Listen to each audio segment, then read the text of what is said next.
I rank where the view is nothing less than phenomenal. For how I express and project from my abdominal. The only view better, both my daddy and my mama know. No living parents, my sons give me balance. My wife is my serenity, this mic is my identity. The world is foul enough, that's why I write without obscenities. Provoking danger with broken language and spoken anguish. Begging to get hurt, why would you ask to go through changes? Yes, Lord, life's a chessboard, master the angles. Control the tempo, be the one who holds the info. Acknowledge is just as deadly as machete swings. When spoken, the truth is as potent as that Medellin. While others swear the style is free, I just let it ring. Our time is undervalued, soldiers make us better kings. My fans on my shoulder, reaching after better things. Today I take the shot, for them I'd rather set the screen. My mama told me follow my dreams. My daddy told me get it by any means. Stand tall, make him bow to a king. But I've evolved, you can see the result. Look in my eyes when you speaking to God. Life and for those who be caught up in using what I was scarred with the muse. I guess they call it proving I'm more than an artist. Penciling out my darkest while stenciling out a harvest. And storing what gets me from A to B, just like garages. Instrumental with collages. Envision what I've been drawing. Broadway to give you rhythm like the great Lena Horne. Soul bent torn, found comfort in the storm. Find peace and norm when you see them others perform. Organized chaos, outcast it like hey ya.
Yo, party people in the place to be. What's good? Good mornings, good mornings, good mornings, good mornings, good mornings. Welcome to the premiere Knicks in the Morning Time show, the Knicks Morning Drive. I am your host, the number one chief rocker, Knicks Universe, Uncle Freezy.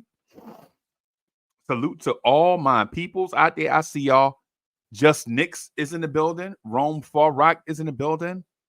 Cowboy Bob is in the building. I see you. The original DSJ, the R&B sensation.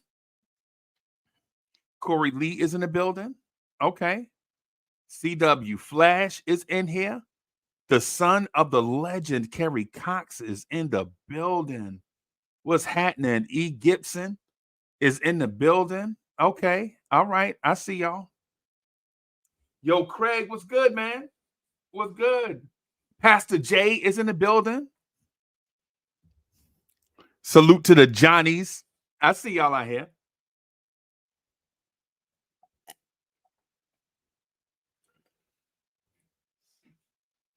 Wow, are you not entertained?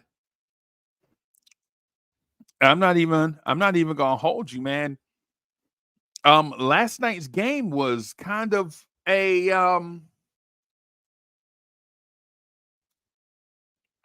I feel like I'm getting 90s Knicks vibes all of a sudden, right?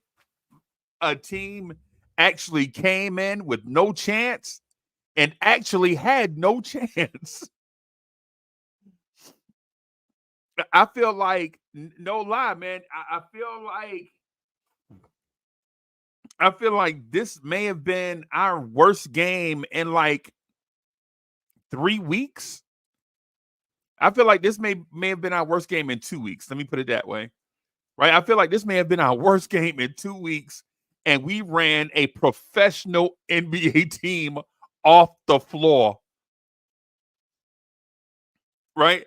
Yo, listen, and I'm not turning it into a champagne sipper, right? I don't want y'all to think that. I don't want y'all to start thinking like, I don't want y'all to start thinking I'm in that mode of, could you please pass the Grey Poupon? You know what I'm saying? Nah, it's not that, right? It's not that. Our future media is in the building. Antonio is in the building. What's good? Good mornings. Good mornings. Time from Huntington is in the building. What's good, everybody?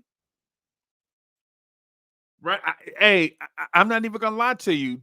Last night, I saw, I saw us maybe play our worst game, and we beat the brakes off a team at our worst. So before I get into that, let me salute Jay Boogie. Jay Boogie is probably somewhere listening. Let me shout out my brother, Jay Boogie. He's probably somewhere out on the road. And salute everybody out on the road doing a grinding. Whether you are in your cubicle trying to make it through your morning, I hope that we can help you do so. Or whether you're out on the open road, you know what I'm saying, doing your business out on the open road, or however it is you're going about stuff. Or if you're in sales, if you're a civil servant, salute, whatever it is that you're doing. I hope we can help you get through your morning. This is, so somebody sent me what I was waiting on. Okay, so I got it. Let me download this. So I'm downloading that, and then I gotta upload it over here. So I got a joint. I got to play for y'all. I got to play for y'all, man. I want y'all to hear it. Let me see. All right. While I wait on that, let me just continue to say salute to all my people. Boulevard 73 in the building. Boulevard Bully says salute. Salute to CL Smooth, my bros. Peace. Shout out to the chat. Another dub. Yes. Work listening. Peace. Yeah, y'all. Hey, Boulevard 73, thank you for the generous contribution. That's our brother. Yeah, Mets is in the building. Ivory 10 is in the building. Ivory 10, one of the members. When it comes to the comments, man, you already know the priority, man. I gotta read the priority is super chats and members. Not that I don't read other people's stuff, but it's a pecking order to it. So salute to all the members of the channel. Ivory 10 says, Knicks can't start feeling themselves thinking we don't need more talent. Shout out to the sales, baby. Yeah, shout out to sales. Yeah, man. Shout out to that to sales, man. Indoor, outdoor sales, retail sales, all types of customer-facing sales. Kev Guapo is in the building. Building Blocks is in the building. Yeah, man. Shout out to all our salespeople that know the grind. Shout out to all of them.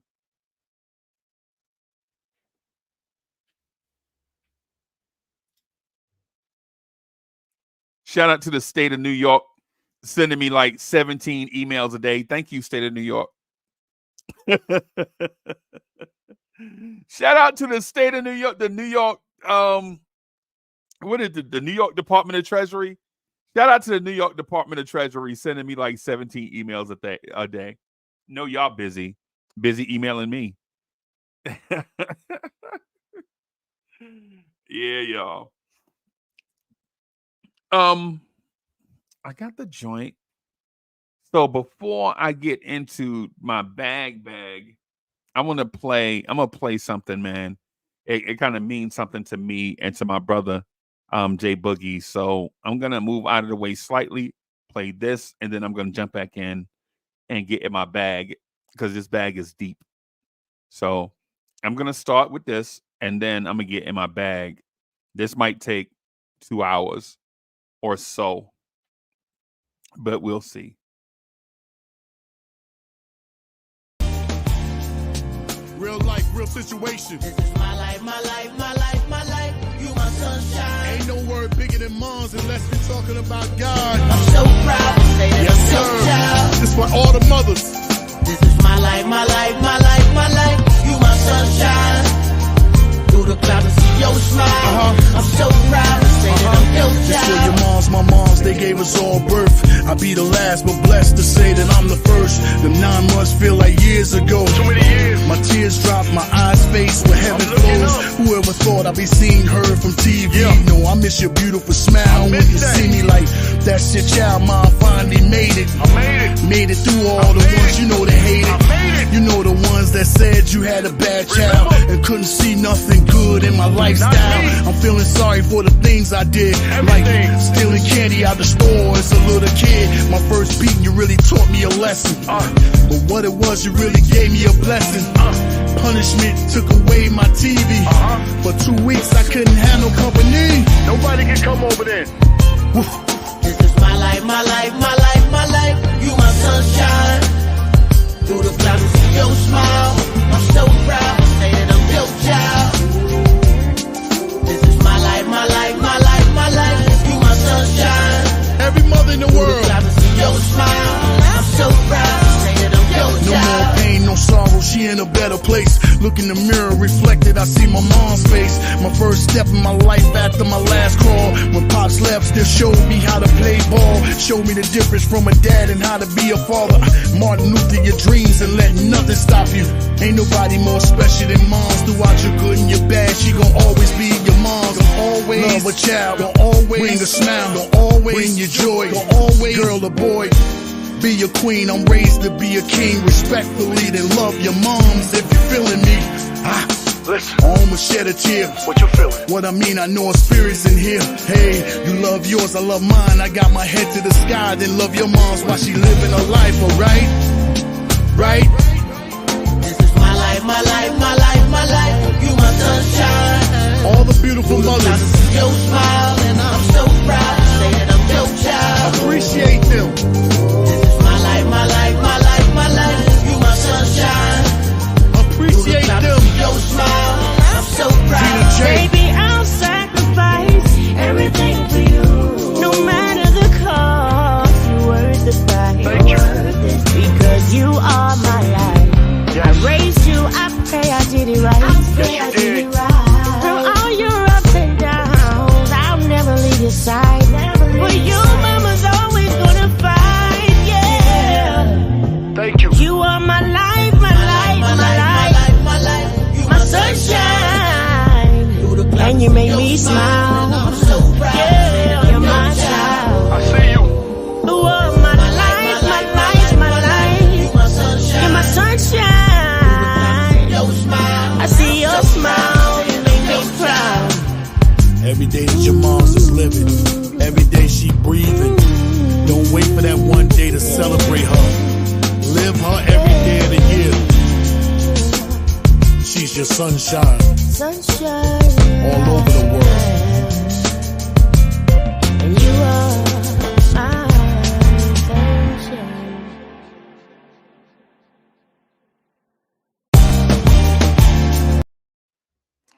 Yo, every time I hear that joint, man, it be bringing like that feeling.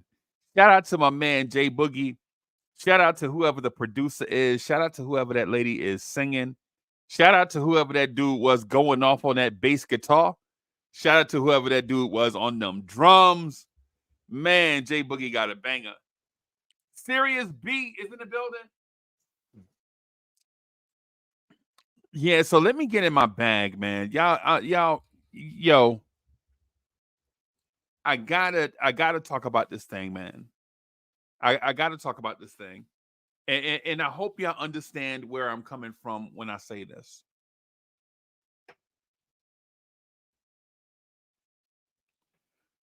this team is good, right? And this team is not regular season, random NBA schedule type good. Out of nowhere,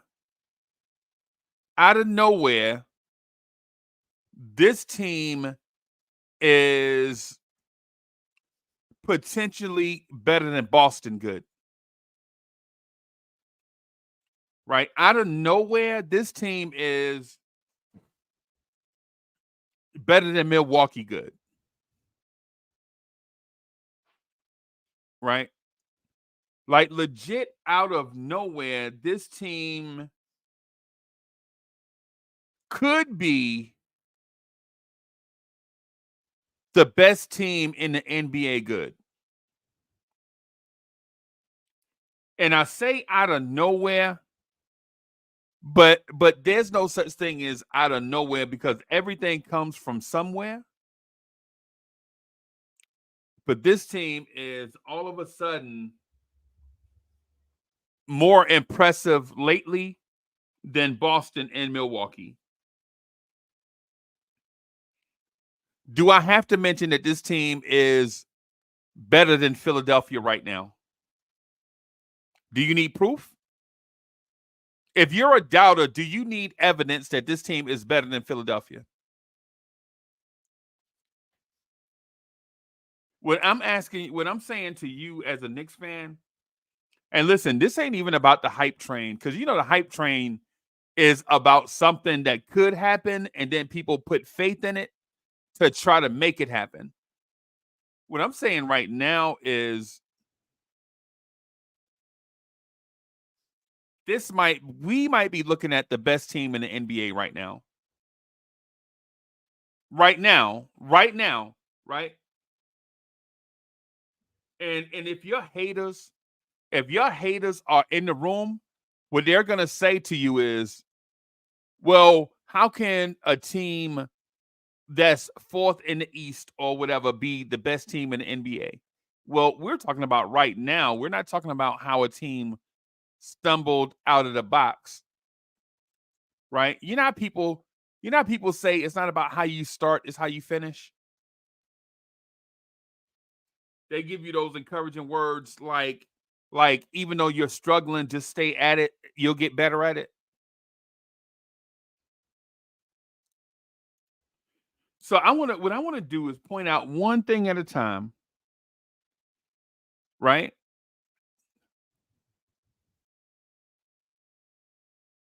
This team right now may be the best team in the NBA, right? I'm saying to you guys that I think this team might be better than the Boston Celtics right now. I have no question that this team is better than the Milwaukee Bucks, right? And I know it's not even a question for me if they are better than Philadelphia. And it sounds like the hype train. Listen, man, I do content creation. I can't do the hype train once a week or I can only do the hype train once a year, right? I can't do the hype train all the time, right? Because people will tune out and stop listening, right? Because I'll be doing a disservice to them. So right now, I'm telling you the truth as I see it. I'm telling you the truth as I see it.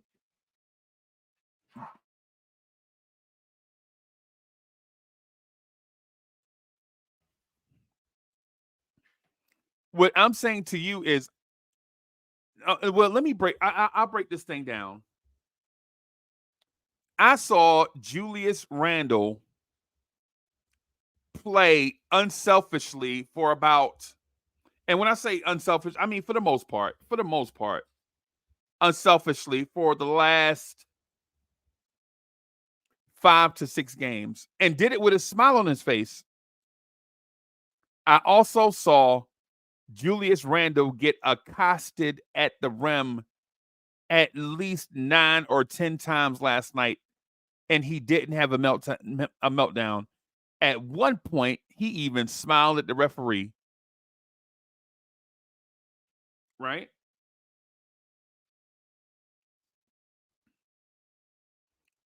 I saw a team come out and game plan totally for, and this is a separate point. I saw a team totally game plan for Randall and Brunson. Right? Three players trying to lock down the paint because their starting center was out. So instead of letting Randall and Brunson get a head start towards the rim, right, they just put three guys there. And I saw OG Anunoby shoot them out of that junk defense. Did y'all see that last night? For those that watched the game, did you see Portland try to lock down the paint with a bunch of random players that probably are not even NBA players? Some dude named Baji and some dude named whatever his name is.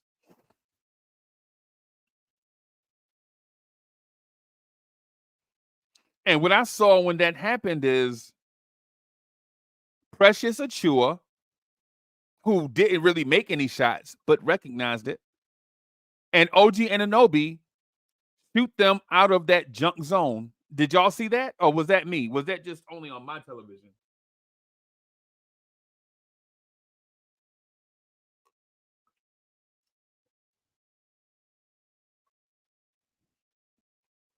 And I understand that this is probably bottom 5 NBA team, but they still have professional players.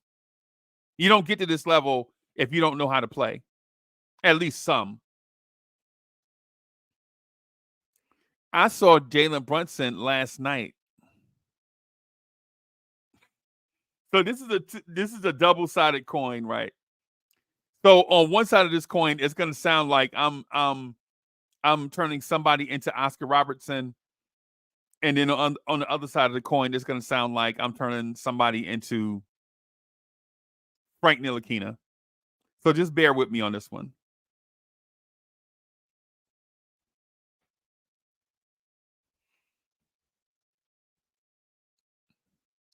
So Jalen Brunson all of a sudden is an anticipatory passer.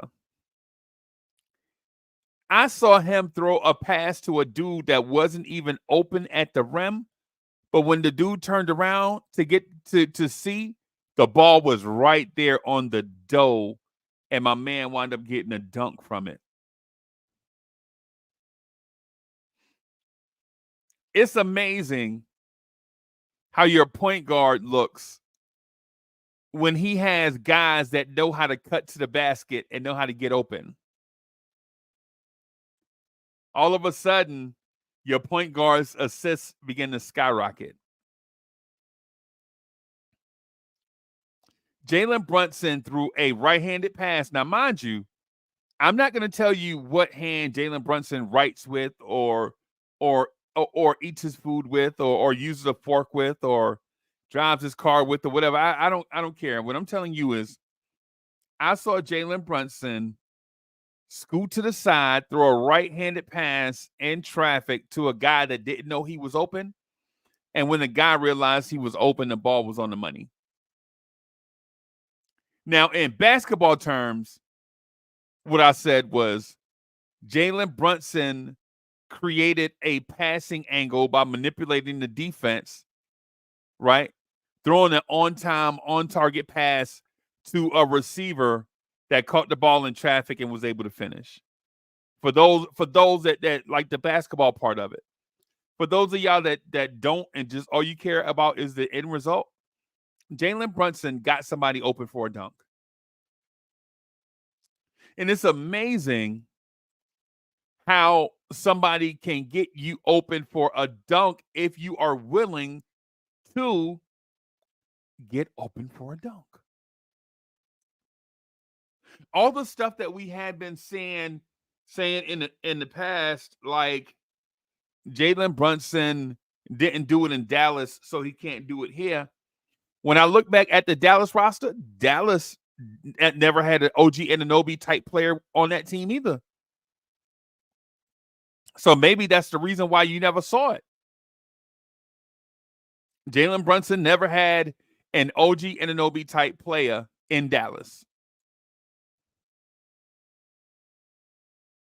Maybe they just had spot up shooters and rim runners.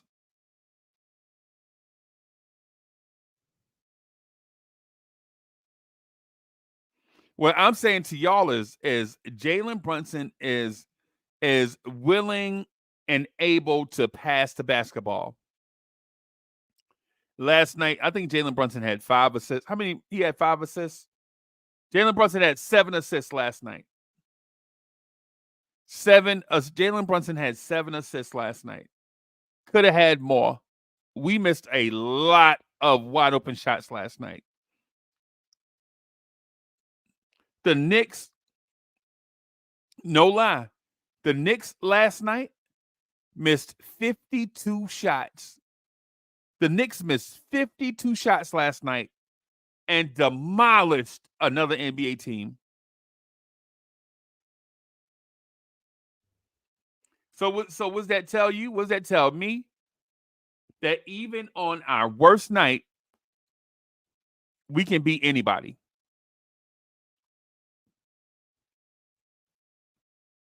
Even on our worst night, this Knicks team can beat anybody. Now, where did this come from? I don't know. I know basketball, right? I know basketball.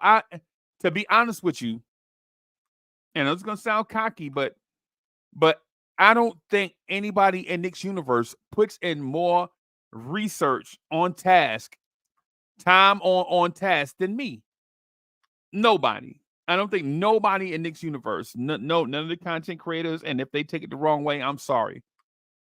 But I watch and break basketball down, right? Not because I do content creation. It's just because I like it.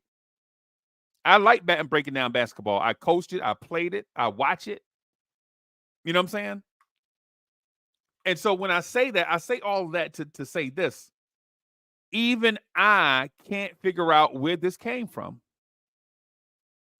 I did see in the first double-digit Brunson game, the first double-digit assist game by Brunson, it shocked me because it was something that I had not seen from Jalen Brunson before. Was this always there and he just couldn't get to it? Or is this what the team needs and Jalen Brunson is learning how to do it? Is Jalen Brunson a high-level passer, or is he learning to be a high-level passer?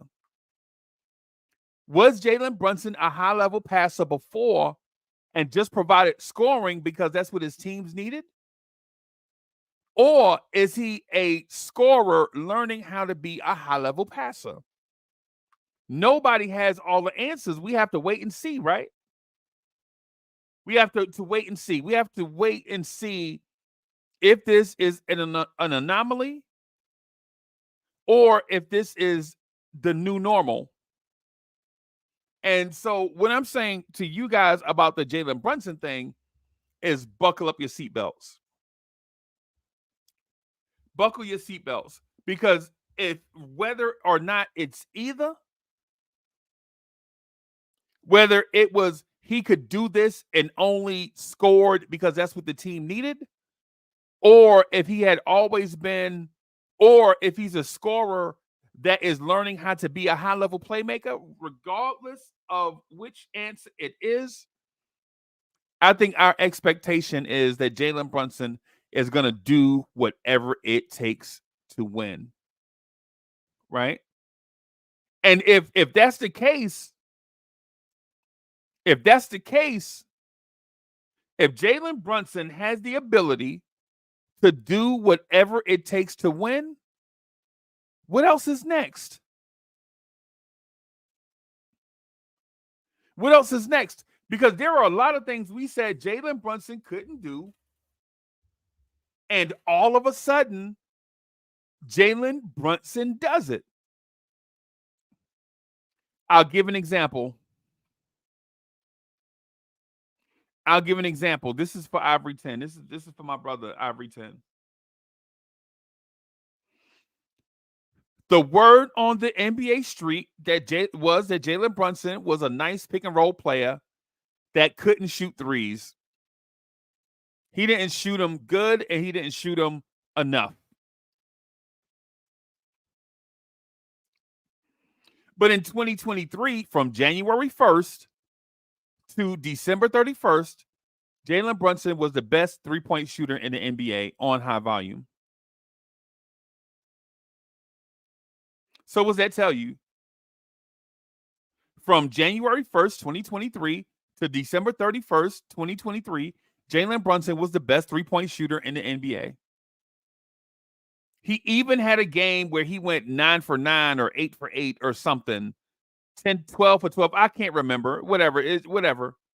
I'm caught up in a moment, so I don't remember what that was exactly.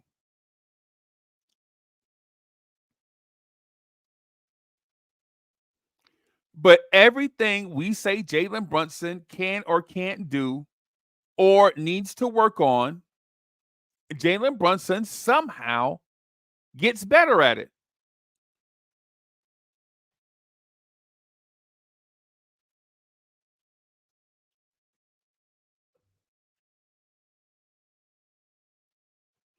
Somehow, Jalen Brunson gets better at it.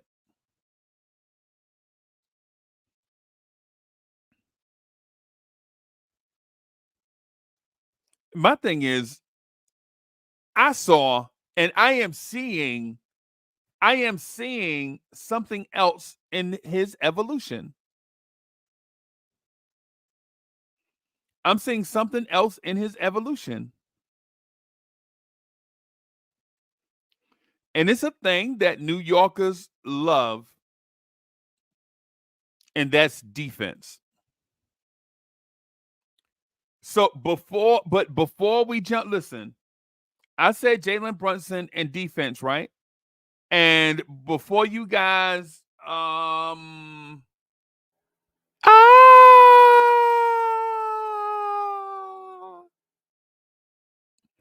before you guys jump off a cliff, when I say Jalen Brunson in defense in the same breath,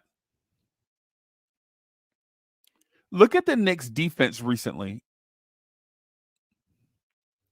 I'm going to use last night as an example. Right? I'm going to use last night as an example, right? Last night we played an NBA team.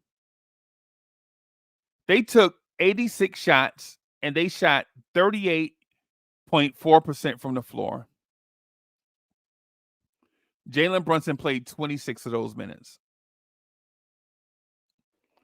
An NBA team shot 38% from the floor in a game that Jalen Brunson played 26 minutes. Now, he didn't play 26 minutes because Deuce McBride was cooking. He played 26 minutes because we was beating the brakes off this team.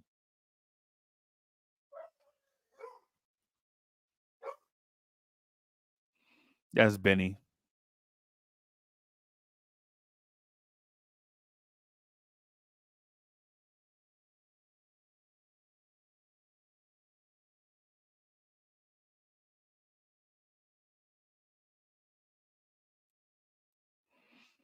Yeah. So Jalen Brunson's defense to me has taken an uptick. Jalen Brunson's facilitation has taken an uptick. Jalen Brunson's scoring has taken an uptick. And more important than all of that, the Knicks are winning as a byproduct of Jalen Brunson. It's just what it is. The Knicks are winning because Jalen Brunson is getting better. Now, why is Jalen Brunson getting better? Why is Jalen Brunson getting better? I think it's a combination of multiple things.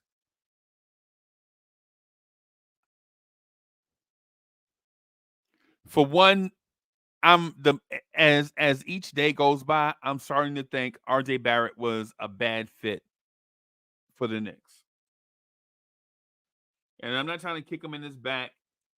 I'm just saying that I'm starting to think more and more that RJ Barrett was a bad fit for the Knicks. And no disrespect to RJ Barrett. Think he just may have been a bad fit. And it kind of may have hindered some of the things that we look to do as a team, for one, right? Two, adding a naturally gifted small forward to offense and defense, modernizing your offense and defense helps Brunson and Randall. Three, I think the second year of Johnny Bryant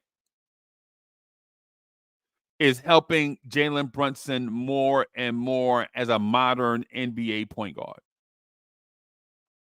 I often ask myself, what does Johnny Bryant do? When I go to games, Johnny Bryant is the substitution person, the subs on the bench. He's coaching players on the bench while Tibbs is standing there. If you guys notice, Tom Thibodeau stands up all game, right?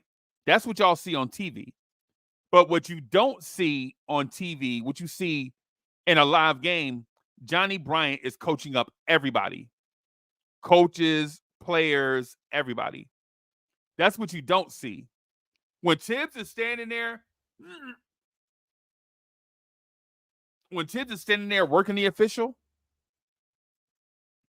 guess who's doing the coaching stuff on the bench?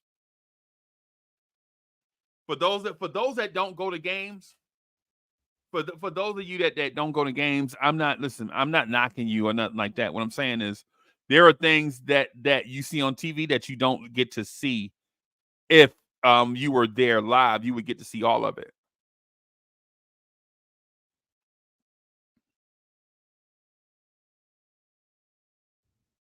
So I think it's a combination of the addition of OG Anunoby, the second year of Johnny Bryant,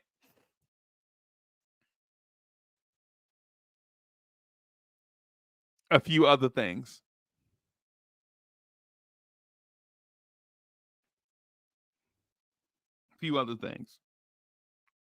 Some of them I can't figure out. Some of them might be so obvious that we see it and just can't recognize it.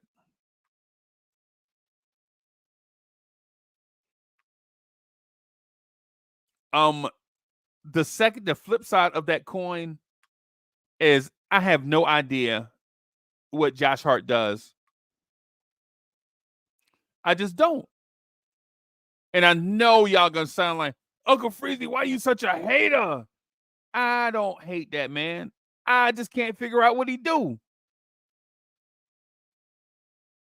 Right? There's no such thing as a rebounding guard.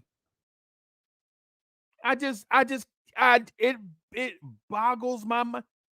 Josh Hart had turnovers last night that were so egregious. You legit had to figure out, who does he play for? Who does he play for? TV in the building.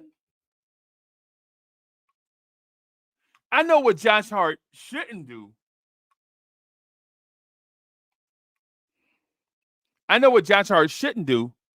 Josh Hart is not a playmaker with the basketball.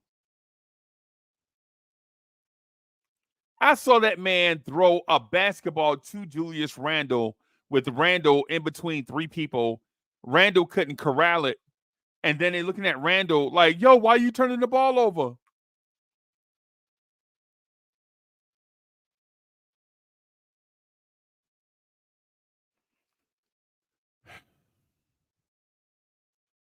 This dude had two of the most egregious turnovers you saw in your life. Right? And I'm trying to figure, I'm like, yo, why do you even have the basketball? Why didn't you just give it to Deuce?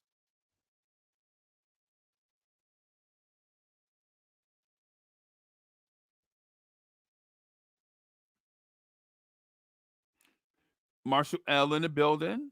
Okay. White Mike in the building.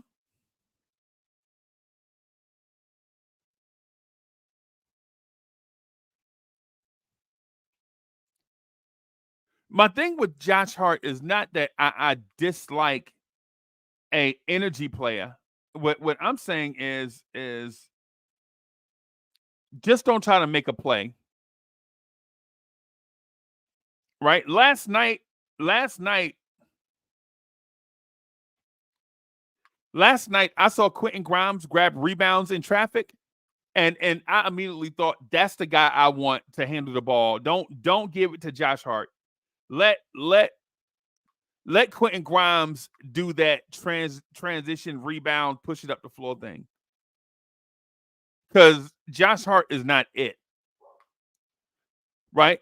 It was pointed out to me by a few people a few weeks ago, maybe a month ago. You know what? All summer, it was pointed out to me that Josh, and I was like, nah, man, he's a guard, man. Let him do. The more I see it, the more I feel like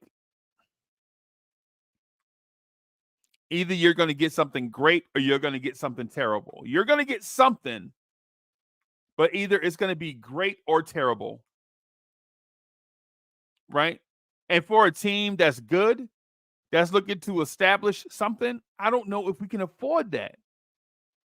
I don't know if we can afford to take the risk on nightly basis of my man making a play for us or them.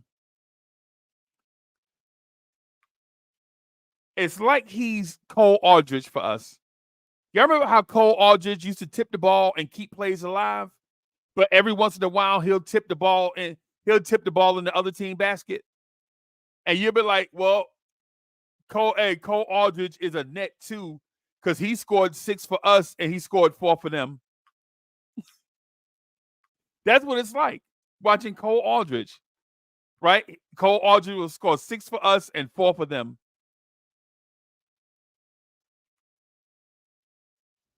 When I saw that, I immediately thought Deuce McBride needs to step up. Until we get somebody better than Deuce McBride needs to step up and take command of the second unit. I don't want Josh Hart taking command of the second unit. I just can't. I can't watch it, man. I can't watch Josh Hart out there trying to lead the second unit when we know that Grimes and Deuce can be better than Josh Hart. Can be. Are they most nights? No.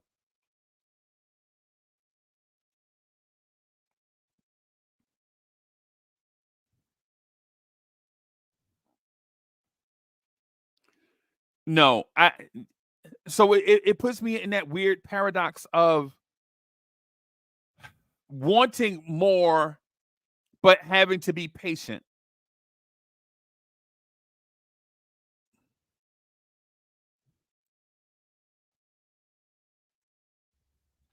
On the flip side of that is Jalen Brunson is getting better every second he plays as a Knick. On the opposite side of that coin is Josh Hart is out of control, man. Josh Hart is out of control, y'all. I mean, I understand that he's a conduit and or supposed to be a connector and all of that. But Josh Hart has never done that in other places. So why do we expect him to be that here? Josh Hart has never been that other places.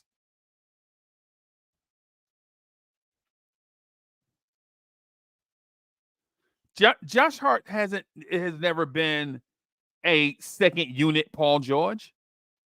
Why do we expect him to be that now?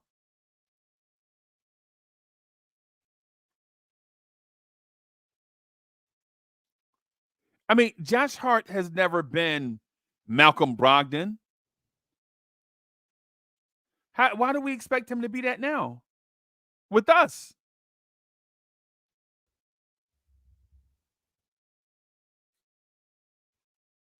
On the opposite side of that coin, Jalen Brunson is getting better every second.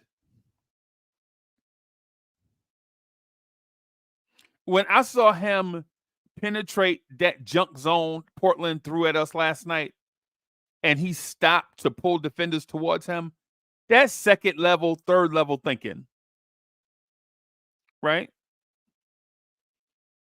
Jalen Brunson was manipulating the defense to get others shots from the perimeter.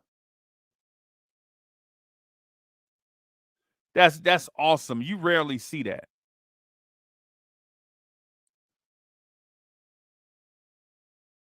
You rarely see that.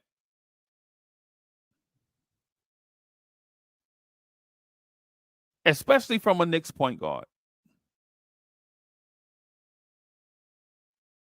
And when the defense collapsed, he kicked out to a modern, natural NBA small forward and big, and they capitalized. OG Anunoby knocked down those shots from his favorite spots on the floor. And you know what OG Anunoby did? He didn't spot up in those spots. He let Jalen Brunson manipulate the defense, and then he ran to those spots as the defense was collapsing on Brunson. He didn't say stay stashed in a spot where the defense knew where he was going to be at. Veterans.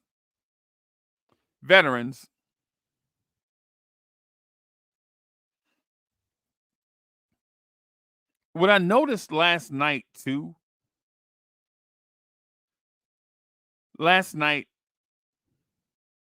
Isaiah Hartenstein played 28 minutes in a blowout, right?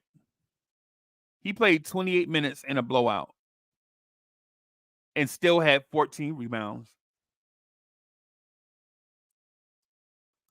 Hartenstein had 3 steals, 3 assists, and 14 rebounds in 28 minutes. For those that like just understand street talk, every other minute that man was getting a rebound. Every other minute that man was getting a rebound. For those of y'all that like when we talk slick, that means every other minute that man was on the floor, he was getting a rebound.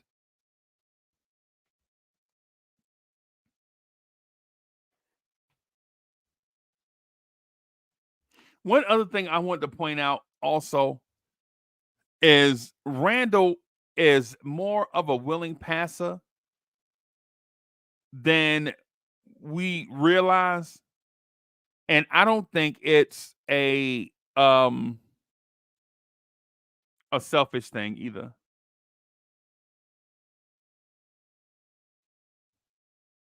Yo, Keith Turner isn't in the building. Keith Turner in the building, fresh off of staying up all night discovering time travel.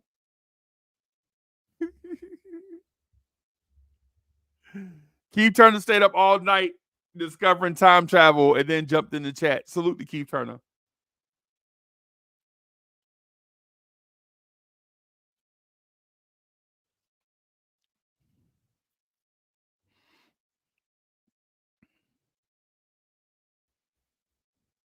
I see a bunch of paragraphs in the chat. So instead of hogging the mic, I'm gonna throw the link into the chat.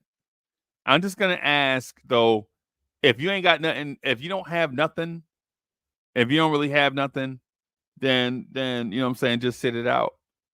You know what I'm saying? If you got something, come with it.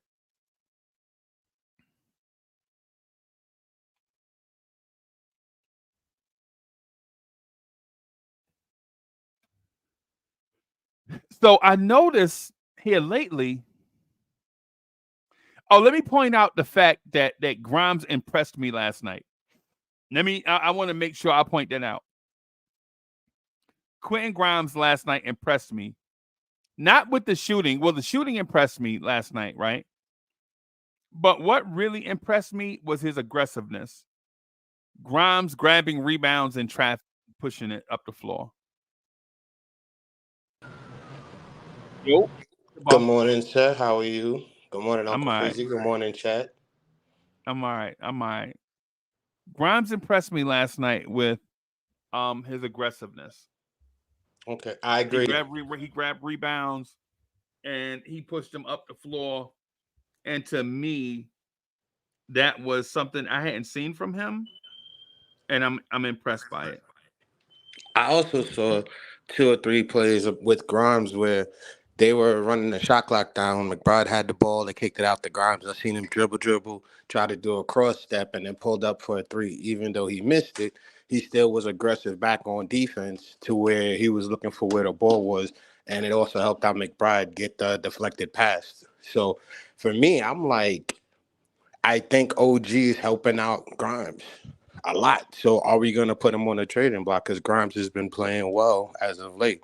Being more aggressive, hitting his shots, both offense and defense.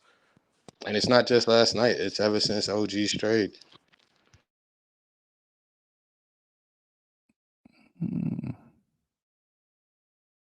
Nah, I know. I got more, but I'm trying to stay on topic and step my game up. Okay. Okay. Okay. Well, I like the way Grimes looked last night against that team in a blowout. What I'm speaking to is I like how his confidence is on the rise.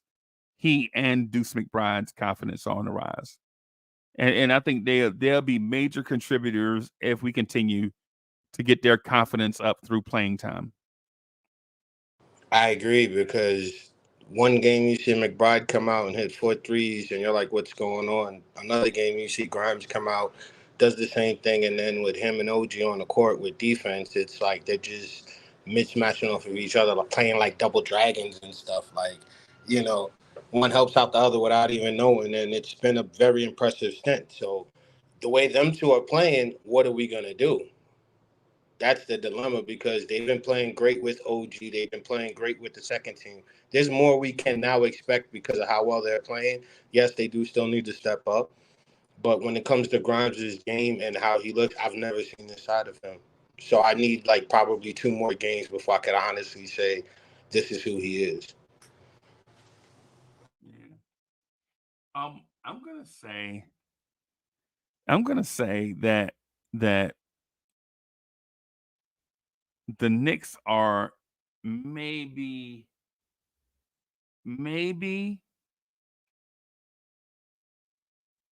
the second or third best team in the NBA right now at this moment. Okay. I mean, I would agree with since the change, yes, it has made that serious of an impact. And I do see that this team over the next 45 games, yeah, they could be that. But the thing is are they actually going to hold up? Because what are we going to do? We're going to trade and get another piece. Most likely we're going to lose McBride and Grimes. Or do we stay as the effective unit that we are because our defense has stepped up? Most people ain't even talking about our defense. The last 5 games, we've averaged teams at 98 points and we're scoring 117 points. So right now, with our defense stepping up and our offense stepping up as well, this team is a threat. And I'm surprised that it's working out the way it is. So do we make the trade or do we sit back? Because right now our offense is ranked 9th in the league and our defense is ranked 14th. So as far as points being scored against, that's all. That's what I'm going off of. So we Okay. stepped up from going from 111 to where we were averaging before the trade to like 115 to where now we're at a solid 117. And our defense went from I think it was a 116 to where now we're doing 3 points less. So Okay. for me, it's an improvement. I like it. And I see what you're saying. But again, the only team I'm really worried about because it's Boston. It's Boston and maybe the Bucks. The 76ers we already proved. The Bucks, the only reason why I have an issue with them in Boston is because they already have a big enough lead against us in the series. I think it's 3-1 in both. Okay. Yeah. Yeah. Yeah.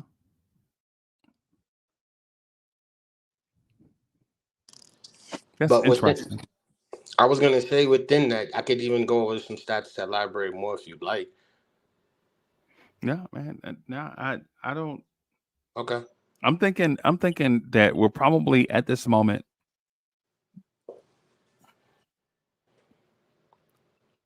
I don't want to say that we're better than the Minnesota Timberwolves, right? I don't know Mhm. if I want to. I don't know if I want to go that far. I don't want to. I don't want to say, or I'm not comfortable saying that the Knicks are better than the Oklahoma City Thunder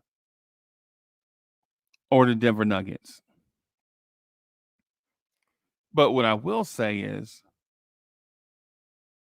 I feel confident if we played them tomorrow that we could beat any of those teams. At the moment, we're 2 games behind Philadelphia in the standings and 3 games behind Milwaukee in the standings after the tremendous hole we dug. And we still got 45 games left.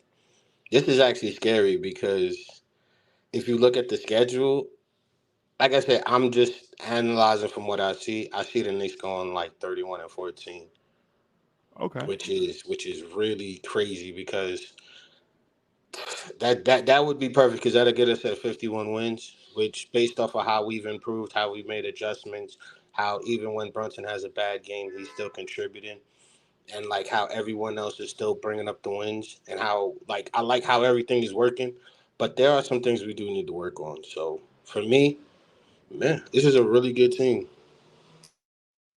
Should you, as a Knicks fan, try to figure out where this is coming from, or should you just enjoy the ride? At this point, enjoy the ride because I feel, is my opinion, when I was looking at it through the RJ bubble, the Quickly bubble, and all the players we were building up, to see what they're producing now over the last 5 games is what they really wanted. I can't look at it as anything but just good basketball because I've tried to look at it as another perspective, and if I continue to do such, I'm going to miss out on good basketball play because now this team looks like I hear people talking about Eastern Conference Finals like it's like we there tomorrow. Sort of like how you said you feel like tomorrow or tonight even we could beat the Mavs, we can beat whichever team that stepped through the door. We're not better than them, but we're gonna make them work for that win. So yeah. Chat. That's what exactly where I am. Where I am. The Dallas game, even though I'm not taking it lightly, Dallas lost last night to the Memphis Grizzlies without John Morant and Jaren Jackson. And we got to play Memphis after Dallas too. So And so what I'm saying is there's no way there's no way that I'm not super confident against Dallas tomorrow night. Shout out to We Talk Mavs. I Shout think out to shout out to We Talk Mavs. I think I got a thing with TGK. I'm gonna do a little something with TGK tomorrow. Some pregame stuff. But so check for that if for those of y'all that love basketball. Um wait. wait, what are you talking about? No, no, my fault. I was talking to somebody else. Hold on, sorry. Oh, okay. All right. So yeah, I'm gonna do a TGK thing to a thing with TGK tomorrow. Hmm. Big L is in the building. Mike Austin's in the building. What's good? So the question was should we figure out where this Knicks goodness is coming from, or should we just enjoy the ride? Um, I think I'm in a mindset of trying to figure out where it's coming from. Right? I Hmm. know I should enjoy the ride, but I want to Been a figure out while. where this is coming from. It's been a while. But is it coming from the organization? Is it coming from the coaching and staff? Is it coming from the players finally getting in after however much time they needed? Like, there's so many ways to go with that. Chat, how much of this credit? How much of this credit are y'all giving to Tom Thibodeau? And I honestly think that, I think that there's, like I've been saying about how I feel about coaches. I think that there's 5 levels of coaches. The first one is you can be a bad coach, coaching a bad team. The next one is you can be a good coach, coaching a bad team. You can be a good coach, but then create a good enough system to where the players adapt and they get exploited throughout the system. Then you can even be a coach like from Miami, where they always make the playoffs, or Boston always make the playoffs. The team, everything is working and they're clicking. And then you got the championship type coach. Those are my five types of coaches. What I think is over the last 4 years, I feel that the Knicks have been in the third frame where we had a good coach trying to exploit the players as best as he could. And now since the trade, it's actually showing what they wanted from the beginning of the season. Okay. Yo, good morning, sir. How are you? Salute, fam. How you doing? Salute to the chat. Salute to the mods. Salute to you, Freezy. And, of course, salute to you, Bodega Wi-Fi. What up? What up? How's everybody doing? Our Knicks are doing well. How's everybody? Doing good this morning. Thank you for asking. Love it.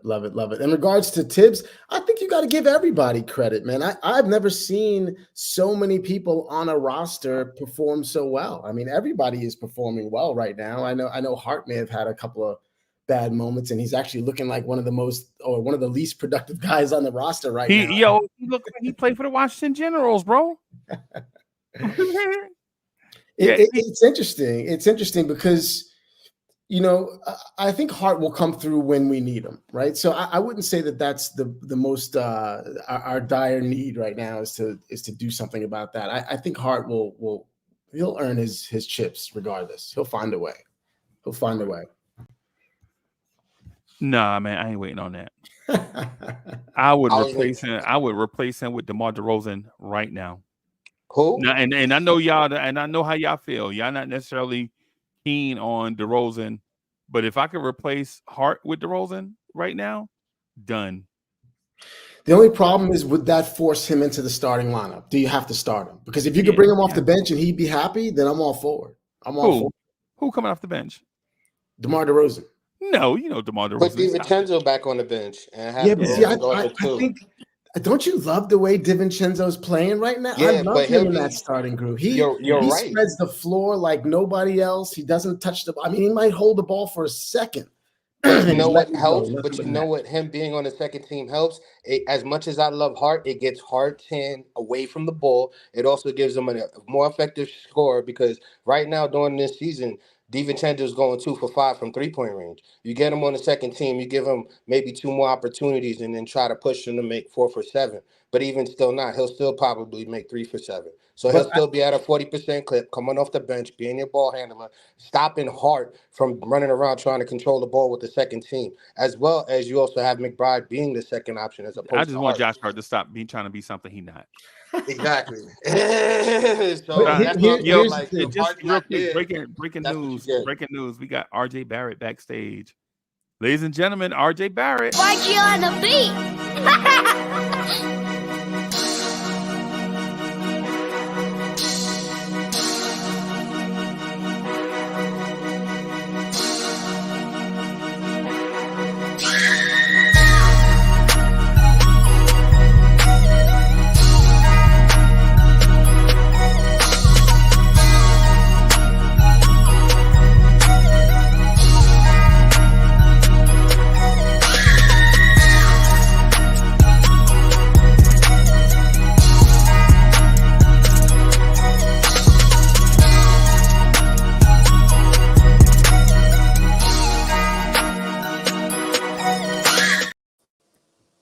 Yo, man, that was great, man. I appreciate that, man.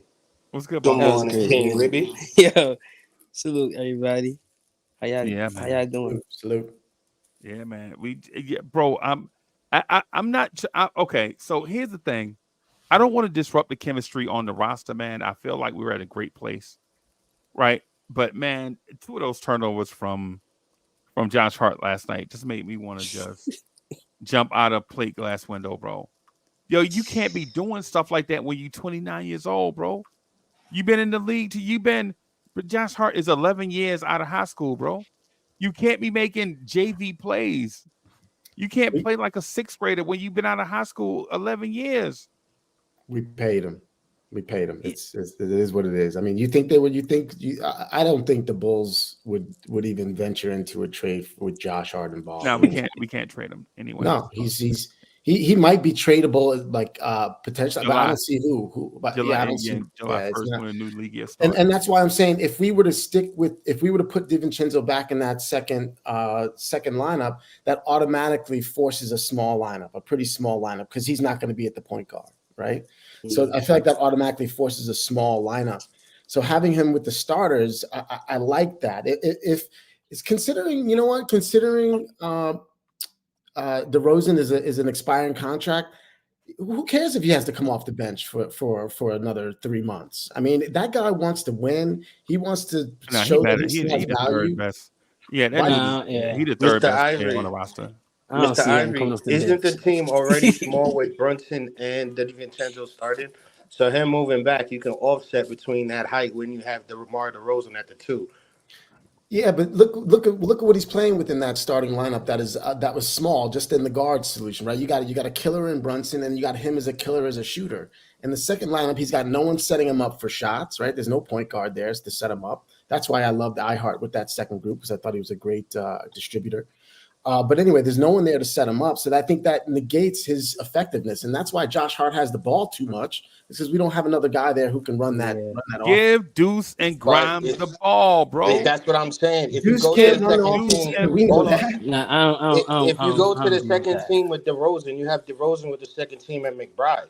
So that's a good offset, because you can have him mix and match the same way that everyone was talking about. I know, but I think that still throws off the starters, though. You still don't have that gun with the starters. But the same way, I understand that, but the same way you are using Murray, that everyone's talking about using him with the second team being the primary ball handler, is the same way you can use. Everybody What I'm saying is, as far as switchability, I'm not talking about ball handling. I'm talking about as far as switchability. Everybody's not saying that. So. I'm saying that. That's what I'm saying. That's what I was saying. I said, as far as switchability, I think the advantage of having DeMar DeRozan at the 2, you can switch him like you would Murray, have him on the first and second team, and his height would help out that height problem. I think Murray provides better, stronger shooting than DeRozan does right now at this point. So that's why I just think he'd be super effective with that second team, leading that second team, because he's a distributor himself, DeRozan. He can play the distributor. That's why I like him with that second team. Yeah. And I know what you're saying about like staggering. I get that. But when it comes to that starting team and their effectiveness, DiVincenzo, since the moment he walked out there, he's not playing like an undersized guy. We saw him guarding Grant last night and doing did you see the first defensive set of the game last night? DiVincenzo picks off a pass, goes out for a dunk the other way. He has not been taken advantage of in that spot. I seen him try to block a center. I was like, what are you doing? And he didn't even get the foul. He did enough to contest the shot to where we got the ball. I was like really impressed with how he's really trying to contribute. So you made a good point with that. His energy on the starting roster, it has helped out now, and it may impact differently with DeRozan. It's contagious. When I see him and OG out there playing D the way they are, I mean, that's contagious. I mean, it's really motivated, I think, Randall to play a different game than what we've seen. He's been an offensive stud, but lately we're seeing him step up on D like we haven't seen him do in a long time. I just like that way that DiVincenzo really spreads the court. If you give him a foot, he's putting it up. He's putting it up, and it might not touch the rim. It might just hit all net. But the thing about DiVincenzo, though, his defensive greatness goes with him being a second or third defender, right? If you remember when he looked great, he was playing with Brook Lopez and Giannis. When he looked great, right, he was playing with Draymond Green, Kevon Looney. When he looked terrible with the Sacramento Kings, the Kings wasn't playing defense, and DiVincenzo looked terrible. But now you put him back with Hartenstein, Brunson, and OG Anunoby, and you notice how his defense is taking an uptick. His defense has been strong. He's been in passing lanes, disrupting. Yeah. He's been impressive. DiVincenzo, and I owe him a big apology because I was not a believer. I've never seen him be this effective. He has been really, really good in that starting lineup. For him to not even get 20 minutes last night is only a testament to how good the Deuce is playing, how good the Grimes is and playing. how we jumped out on that team early and kept our foot on their throat. Yeah. You know what I'm saying? When you put your foot on a team throat and keep it there, then you can have Brunson play 26 minutes. You can have That's a great Hartenstein thing. play 28 minutes. That's a great thing because Yeah, we're gonna yeah. need them down at the end of the season, and then if they're resting down, Yeah. that secondary team can get mixed in with more minutes. But I think with what I've been hearing you guys say, I actually think that DiVincenzo stepped up since the trade to where his defensive presence is similar to what we traded in quickly. His And offense guys, isn't there yet, but his defense is where he's just as aggressive. He's running the passing lane similar. I'm not saying he's on the same level. I'm saying where he's like building up to get to that point to where I can say they're equal. But it's a good impression because we didn't lose that much. We probably went like 2 or 3 steps down. But I still think that DiVincenzo stepping up is covering that gap defensively. and fellas, don't tell me that you don't believe that Tibbs would put and bring DeRozan off the bench after seeing how these starters are performing now. This coach will do it. This is a coach that wouldn't start Hartenstein if what's his name never got hurt. He probably wouldn't be starting Hartenstein right now. No, So I don't think so. Yeah, he's an idiot. He was an I don't idiot for think that. so. Jericho Sims net rating as a starter was terrible. and Everybody knew that. over iHeart, right? I mean, Yeah, and this and we- coach was and gonna. we This knew- coach would probably still be starting him if he never got hurt. Because Right. we know how this coach is. He's very stuck in his ways. And I think if he sees something working, even when he doesn't see it working, it's very hard for him to change.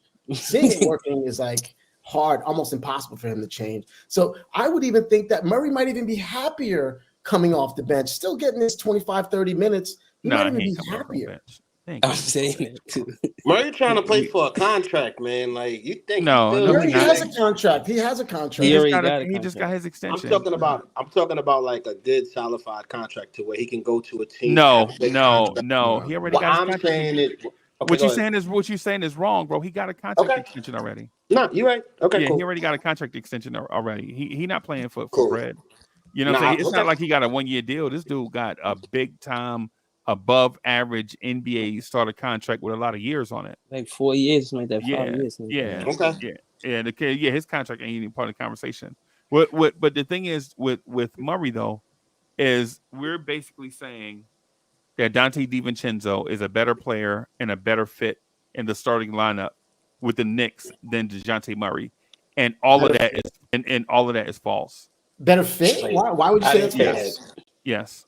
Why would you think better fit is What does DiVincenzo do that DeJounte Murray doesn't do 4 times? superior shooting? You know, he's not the scorer that DeJounte Murray is, and I'm not speaking bad about. I want DeJounte Murray.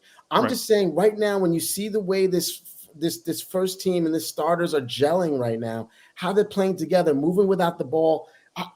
I just think disrupting that right now would be a big mistake. We've seen DiVincenzo come on and flawlessly take over and be an impact where Grimes wasn't, where he even wasn't coming off the bench. He's now a more impact player playing with the starters, which no one thought was possible. Everyone thought his shots would go down. He wouldn't be as effective. He'd be just like Grimes. No, he's done the exact opposite and been someone you have to contend with on that offense. When you have 2 shooters like him and OG out there on the wings, and then you put Brunson out there on the other one. I mean, you really have a pretty spread floor, and I just think right now they're really showing us that they take advantage of that, and I think DiVincenzo is a big part of it. I just worry about decreasing his effectiveness. I think as a starter, he's been super effective as any 2 guard we've had on this team since I don't remember. Okay. What I was gonna say was I didn't know that was what you were saying, that DiVincenzo is better than Murray. But what I am gonna say is DiVincenzo's contribution to this team, yes, it has helped. But as far as the skill set of Murray, I think Murray can contribute as well as being more experienced as a player. He has more to bring to the table than DiVincenzo. I'm not doubting that I'm just Murray keeping is a it better basic. player. I think he's a better player. I think he is absolutely a stud. But yeah, but when it comes to fit, and I've always been one who's like, yo, we need talent. Forget the whole fit thing. Get the talent, figure out the fit later. I've always been an advocate of that until I really saw this fit kind of start working. And I know it's been a relatively small sample size, but ever since the moment DiVincenzo stepped in that starting lineup, he's been impactful. I mean, there's definitely been maybe a couple of games where he wasn't as impactful, but every single game he's been able to impact with his play, defensively and offensively. So I just think that when you relegate him back to the bench where he doesn't have a point guard, I don't. The bench might be better once you put Murray back there, but I don't know if the starters will be as good as they are right now with the Murray. So it would be interesting, but I'm not against Murray at all. I love the play. I think part of the thing that we have to take into account, for one, is that I think we may have to back off of the DeJounte Murray thing, because DeJounte Murray is an agent, has Clutch Management as his agency. And we already know the beef between Leon Rose, CAA, and Clutch. So we may have to back up off of that. The same thing that's going on with Zach LaVine and Anthony Davis and Cam Reddish and all those guys is the same thing that's going on with DeJounte Murray. So we may have to find somebody that is not a Clutch client, and maybe put all of our eggs in that basket. That makes me so angry, though, Freezy, right? I mean, it just seems like it's just child's play. Enough is enough. I mean, what are we talking about here? We're talking about one of the most powerful sports agencies in the world. Oh no! Right? Guess who else has Clutch for their? I'm sorry about messing up your point, but guess who else has Clutch as their management? Oh, Malcolm Brogdon. Sheesh. Sorry, Ivory. I'm sorry. That was a natural. That was like a Cardinals. So is Jeremy Grant. There's a lot of talent. These guys are one of the most powerful agencies in all of sports, certainly basketball. And the fact that we have an agency or that thinks and talks in a way that they don't want to do business with someone because they have a tiff. I mean, right. In what world is that okay? That's not okay. What the hell are we talking about here? It just seems ridiculous. It seems really ridiculous. But to be devil's advocate, the last 5 games, you liked what they've become, even though they've been like that over the years. That doesn't mean that we're good enough. Okay, so at that point, let's go to the DiVincenzo. DiVincenzo is playing well. We've had plenty of superstars that has come into our system. We could go Insanity, we could even say Quickly, that look really, really well over a period of time. So for me, it's like, where are you going to go? Are you going to go and actually say that these guys were bad for sticking to something and it actually looks productive, which is what we've always tried to do, stick to one thing, either defense or offense, whatever it is, stick to one thing, as Nixon say that's what we are, and it worked? Or you criticize them for being who they are and they're still productive. I want to speak to that, but I want to just real quick speak to what Ivory said just real quick before we go completely in a different direction. Sorry if I did that. No. That's a valid. No, I understand where you're coming from. I just want to just address what Ivory said just real quick, bro. I know it's a messed up game that we chose to play, right? But we jumped in on the side of CAA, so we can't be upset with Clutch. You know what I'm saying? Because if we had jumped in on the Clutch side, right? Would we then be upset with CAA because they would not want Jalen Brunson and other clients to come here? It's a twist. It's, in this game of Hatfield and McCoy's, you have to either pick one side or the other. You know what I'm saying? We chose to jump in on the CAA side. So the Clutch side is saying to us that since you did that, you made that bed, you have to lie in it, right? I think that's incredible. I think it's unbelievable. I think it's going to stop. I think it has to stop. And I think it will, because I think too many lives are being affected. We've got these players now where New York is a real destination now. People want to come here now a little bit. So some of these players are going to want to come here, and I don't think it's lost on them that that they lost OG from Clutch to go to CAA, and he wanted to be here. I'm not saying that. And he wound up being a Knick. Exactly. So I'm not So saying if that was the people reason why, but I think that when that's something like that happens, that they open their eyes and say, "Hey, listen, maybe we need to talk to these dudes over at the Knicks." No, I have to disagree because you just proved the point. If they switch like OG did, that shows that they're dedicated to be here and they want to play for us. Well, That being said, remember, that weeds out. Okay.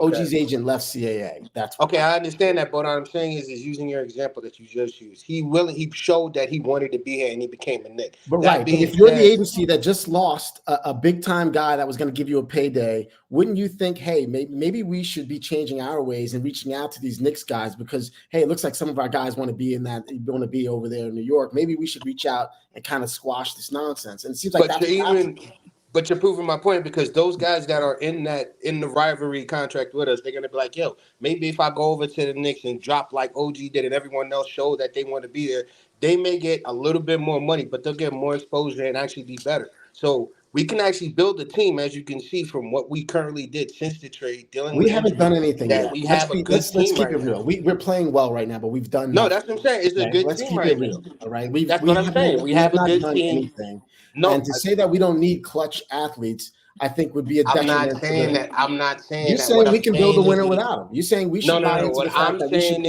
is should let those. management try and build something without him. You're saying we should buy into that? What I'm saying is if Clutch doesn't want to be a part of us, let them do their thing. We do our thing. Those that are dedicated will come to us, and we will try to build them. That's all I'm trying to say. There's nothing wrong with having competitiveness amongst businesses, especially in the game of basketball, because at the end of the day, what we're doing right now is putting a lot of people on notice how good the Knicks can be if they keep this going. So for that being said, now all of a sudden you want them to divert from something that has been working from them. No, let it rock. Let's see if they actually do make it to the Eastern Conference Finals. And if they do, that's even more of a reason to create a rivalry because now there's other teams and other players that are going to come and try and hit the Knicks. But with our players, we're going to show, yo, you can't step to us like that. I don't think it's Like just this. that though. I No, don't think I'm it's just saying that for me. because Sorry, I no, apologize. right. You know, I heard you. I don't think And it's let's just keep it that. real. OG's You're not right. exactly a star. So Right, and let's keep it a stack. They traded Obi Toppin, and Obi Toppin was CAA, right?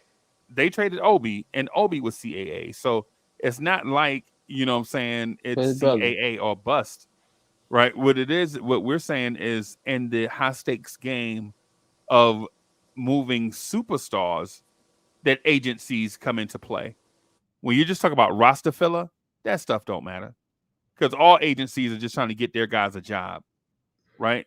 Because you know we're not. Think about this: we're not having this conversation over Matisse Thybulle, right? We're having this conversation over Dejounte Murray types, over Zach LaVine types, over Malcolm Brogdon types, right? When it comes to like the low level guys, man, it's not that because you know the job of all agents is to get their clients a job, right? But in the grand scheme of things, I think what we should look at is what do the Knicks feel like they need going forward, and if they can pay value for superior talent to fill that spot and have that person fit into this culture with chemistry. That's the ultimate thing, right? Because in the grand scheme of things, you know, should the Knicks trade for Zion? No, they already have a power forward, right? Should the Knicks trade for Damian Lillard? No, they already have a point guard. We have a specific need that we feel like is pressing, and we want to fill that need using the most value we can, right? And hope that person comes here and fill in seamlessly, Not to right? cut you off. It's the Oh, God. reason why we're having a conversation of who would consider coming off the bench, and Oh, it's the okay. reason why we're having this conversation of if we get a guy, does he have to be a starter? it's a tough call. I think it's even tough with Murray. I mean, I just think that the gel and the fluidity that starting team is playing with right now. I don't know if we've ever seen that before in the Knicks world. You know, with that kind of ball movement, you know, the shooting that exists, the going to the hole, Randall's going to the rim. I mean, you know, I love Murray and I love him playing in that second group with DiVincenzo as because he's a big point guard. So once again, he can guard the 2 while DiVincenzo guards the 1 in that second team, in that second group. And I love him in that mix right there. I just don't want to disrupt this starting team, and I don't know how you go out and get a Murray type without doing that. Yeah, I think what you're doing, Ivory, and no disrespect, right? But I think you are clumsily committing us to a civil war. Right. And no disrespect, right? Hear me out on it. If you go get one of Clutch Sports prime clients of a team that he's starting on and bring him to a CAA team and tell him he's coming off the bench, Facts. you are never going to be able to mend that relationship between CAA and Clutch. You're probably right. I understand where you're coming from. I get it. And I don't mean that disrespectfly now. No, I get what you're saying. But if the dude is playing, remember, if he's still getting 25, 30 minutes a game, this isn't like what's his name, where we basically didn't play him and then traded him, got rid of him. I forgot his name, but it's not like we're benching the dude and we're not gonna play him and we're gonna basically reduce his value. I think he's gonna get his minutes, but the team has got to put the team first. And I don't think, as much as we talk about it, that's what the coach is going to do. The coach is going to put the team first. And if he feels like DiVincenzo gives him the best chance to get off to a good start, I don't think so. I think that's what he's going to do. After this front office is gone, whether it's next year or in 5 years, Clutch clients will still never sign with the Knicks, even after this regime is gone. They're not signing now, so we're not exactly losing anything. Right? You know why they're not signing now?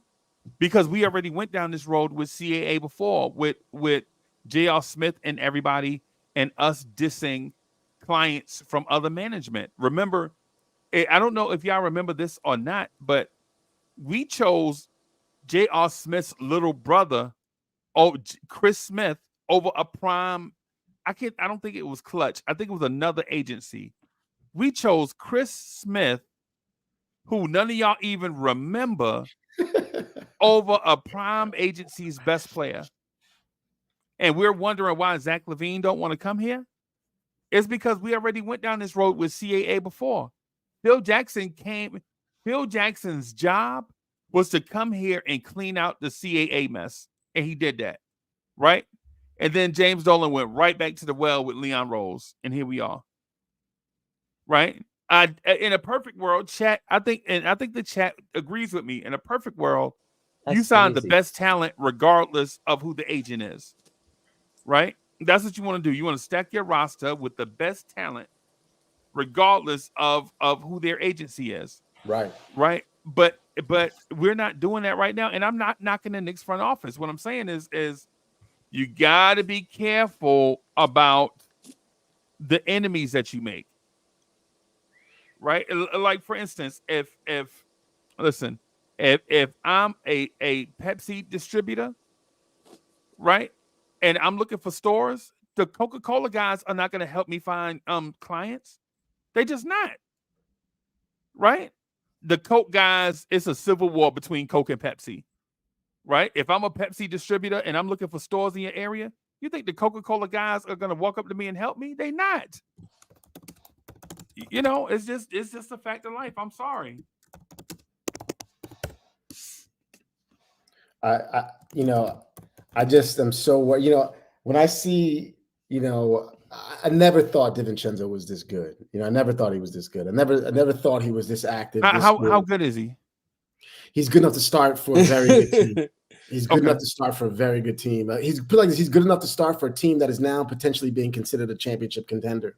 Yeah, I think the Knicks are right now at this moment. I think the Knicks could beat any team in the NBA right now. I mean, any team. And I know there are people like, oh, Uncle Freezy, relax. Well, before you tell me to relax, understand that they beat the brakes off Minnesota. They let Minnesota hang around in that game. We could have and should have beat that team by 20 or 25, right? But they have guys that with number one pick talent, right? And Karl Anthony Towns and Anthony Edwards. And we got Mitch injured. Yeah.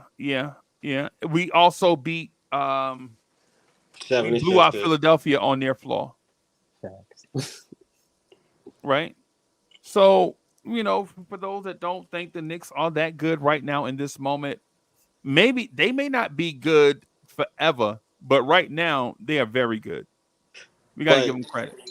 But then that I think that conflicts with everything because for me, looking at what this team did after the injuries, after the trades, this team has been productive and they given them what they need to be playing well as they are now. So now here's the thing: as well as everyone here thinks that the Knicks are playing, do we really need to go out and find that other player?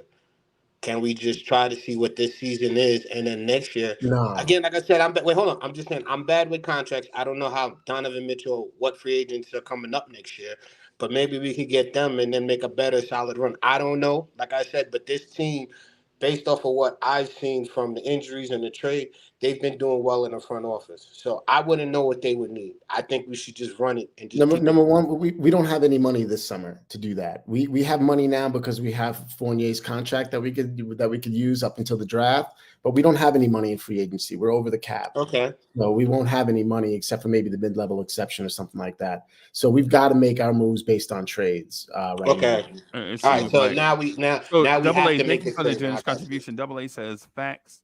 We are contenders. Yeah. Yeah. Mets, what's good, bro? Good morning, man. Not much. I mean, my issue with this Knicks Did he say team is did he say good morning to everybody? no, morning. I thought he Yeah, said he good did. morning. What's up, I, Mets? I didn't hear him. But Not much. But anyway, Good you morning, won man. 5 in a row. But aren't we getting that deja vu experience that we had last year? Get off to a hot start with the new piece. Case in point, last year with Josh Hart, and with the new pieces of Anunoby, Flynn, and Achua, we're getting to that same sense of euphoria. Sooner or later, it's going to wear off. You know what I mean? I agree. I agree 100%. I agree 100%. You know, every year we go on these hot streaks and we're like, oh, we don't need a star. We don't need a star. We don't need this. And then at the end of the year, we get knocked out. And it's like, oh, nah, no, that's not the I'm same. saying we do that. No, Mets I it's don't not. think it's point. that the way same. this time. I don't mean, think it's that next way. No, year this time. it's not that. Wait, hold on, Mets. It's not the same. What did you give up last year to get Josh Hart? First round pick. Cam Reddish. First round pick draft, and a clutch client that we refused to play. Yeah, last year when you traded to get Josh Hart, right? Last year when you traded to get Josh Hart, you didn't give away rotation players, right? You gave away Cam Reddish, who was on the bench, and a first round pick, right? This year you traded guys out of the rotation for OG Anunoby. So while it looks the same, it's not actually the same. And one, you used access pieces to bring in a guy. And this year, you, in theory, I'm not, no disrespect to players, but in theory, you cut dead weight, right? To bring in a guy that complements what you feel like you needed to get better. So while the end result may look the same, how you went about it is different. Last year you brought in Josh Hart and you still had IQ and RJ Barrett. This year you traded to get OG Anunoby, Malachi Flynn, Precious Achua, but you also moved Emmanuel Quickly and RJ Barrett. So in theory, the Knicks felt like they improved moving quickly so that Deuce could play, and you moved RJ Barrett because you wanted OG Anunoby to play. So on the surface it looks the same, but it's vastly different. Yeah, well, what we were talking about, Freezy, is really just the euphoria around a winning streak, right? We talked about, like, even last year, even the year before, even the year before that, we would go on these winning streaks, and out of nowhere, we would think that we were good enough. And what I'm saying is, what I agree with Mets is that we're not good enough. I think we should continue to add talent. Do I know 100% for sure if we're good enough? No, of course not. But I think we should absolutely stay persistent on adding talent to the roster. But shouldn't you always do? Shouldn't that always be your goal? Improving the roster. But you just was saying I was gonna say, yeah, go ahead, Ruby, my fault. You was just saying to keep DiVincenzo in the 2 spot. Me? Yeah, that doesn't mean the rest of the roster. There's nowhere else to improve the roster. But to be honest, I think DiVincenzo should not be in two spot. To be honest, I think we need to get another two and put him on the bench. I mean In my opinion, that's the common sentiment right now. But I don't. I think that's changing slowly because of the effectiveness of this team playing with DiVincenzo. Like I said, I was right with you 2, 3 days ago. I was with you, but I'm just seeing DiVincenzo continue to shine and spread the floor and continue to play well, and the team playing well, the ball movement. I just don't. I don't know if we have that with another But with another player who needs the ball. but I don't know. Ivy, I have to disagree with you because if you look at before we got Brunson, we had 1 year we made the playoffs before we got Brunson. That year, the last year when we got Brunson, we made the playoffs and got 10 more wins, and then we even added Hart. So and then after Mitchell goes down this season, we then go ahead and make trades, sign players, and then we make another trade. So over the last, let's say within the last 2 years, the Knicks trades and movements have been improvements to where the team has been playing better. What are you So disagreeing with, though? I don't. that's it. That's what I'm disagreeing with you because you're saying that we need to go ahead and have players. We need to go ahead and have another player, and we need to have DiVincenzo here. And you also said that you don't agree with because we have moments of spurts of winning, stuff like that. Like the organization's history is known for doing something for a small period of time, 10 games, 20 games, even with the Josh Hart. I beg to differ. The last 2 years, they have shown you that they have improved. They haven't just I, improved to I get never a said they 9 game didn't winning improve. streak, and I then never they said they did. didn't improve. What I'm saying is there's been plenty of times where we started playing well, and then then the fans would start saying, "Oh, well, we don't need a star now. If we just add this, if we just add that." I'm saying yes, I want DiVincenzo starting because he's doing extremely well, and the team's doing well with him there.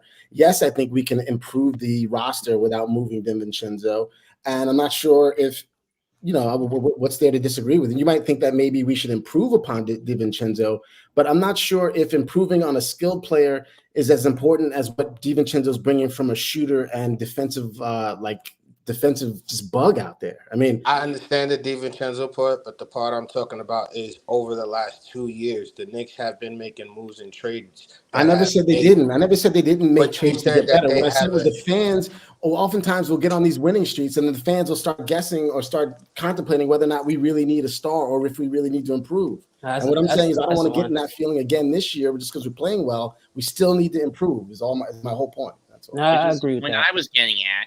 And the other point I've been trying to make is this. When you look at how things have played out so far, yes, we're doing well to compensate for the fact that Mitch is gone for the year. Yes, Anunoby has done well in RJ's place since we got him. What worries me is when we get to the deadline and we try to shed more dead weight, like with Fournier, and we cough up more draft capital, especially high-end draft capital, just to get a piece that we're not going to use anyway off the bench. But Matt, where are you getting this from? Because that's my point. The last 2 years, the Knicks have shown improvements to everyone, especially me, that they know what they're doing as far as making the right advancements and the right moves to keep us on the right track. Well, let's not pretend like we didn't make that big mistake with Cam Reddish, and it almost Okay, gave you. so or Kemba Walker no, I'm or saying, Evan yeah, you Fournier. guys are right. Hold But on, hold on. Listen to what that man is saying, bro, before you cut him off. That man is saying basically in theory, what he's saying that every move you make is not going to be perfect. You have to try some stuff. The only thing that fails is a try. If you don't try, you can't fail. But if you don't try, you also can't succeed. Right? So you may make moves and it may not work out. But if you look at what Boston has done, look at the Boston Celtics draft history. Outside of Jason Tatum and Jaylen Brown, what other draft picks they made actually panned out? Are y'all going to talk to me about Semi Ojeleye and Romeo Langford? Are y'all going to talk to me about RJ Hunter? Nope. You know what I'm saying? As a front office, you have to make moves. Everything you do is not going to pan out. Look at Oklahoma City. They draft, and people think they draft well, right? But nobody is talking about Pokusevski right now, the big 7-foot dude that weighs like 195 pounds. Right? They're talking about Chet Holmgren right now. Right? They're talking about Jalen Williams, right? Every team, every move they make, they never drafted SGA. Every move that an organization makes, It's not going to be perfect, but you have to at least try. So we did get SGA. I got you. I'm listening. Yeah, so I just don't I just want us to continue to add talent. I've seen us listen. I'm just thinking about. I had nightmares. You know, I got a Nick problem. I had nightmares of them taking the ball out of Brunson's hands in the playoffs, and then they were making Randall make decision after decision after decision after decision, and I don't know how well that works out for us. We still need talent, and we need someone who can run the offense. You know, as far as a backup, somebody like a Murray who can run that team, get their own shot. So I'm just saying we just need a little bit more talent. I love the way we're playing, but I don't want us to get happy and thinking that we have enough. I think we need more. No, I mean, I could agree with that we don't got, but then I could disagree that we do. It's like a 50-50 for me. Look at the Golden State Warriors draft history. The Golden State Warriors drafted James Wiseman, number 2. Are we really thinking that James Wiseman is anything? Fresh. Right. Yeah. Front offices are gonna try. Yo, Jet, what's good, man? How you doing, guys? Good. Good morning. Come on. Morning, Jen. Yeah, man. Hey, man. Hey, appreciate you becoming a member, boss. Hey, man. Yeah, I've been looking for quality platforms, and you guys appear to be one of them. Hey, man. Thank you. We appreciate it, man. Trying every day, trying to improve every day, brother. Thanks to that. Yeah, man. I've been a Knicks fan since 1968. Really? I was born.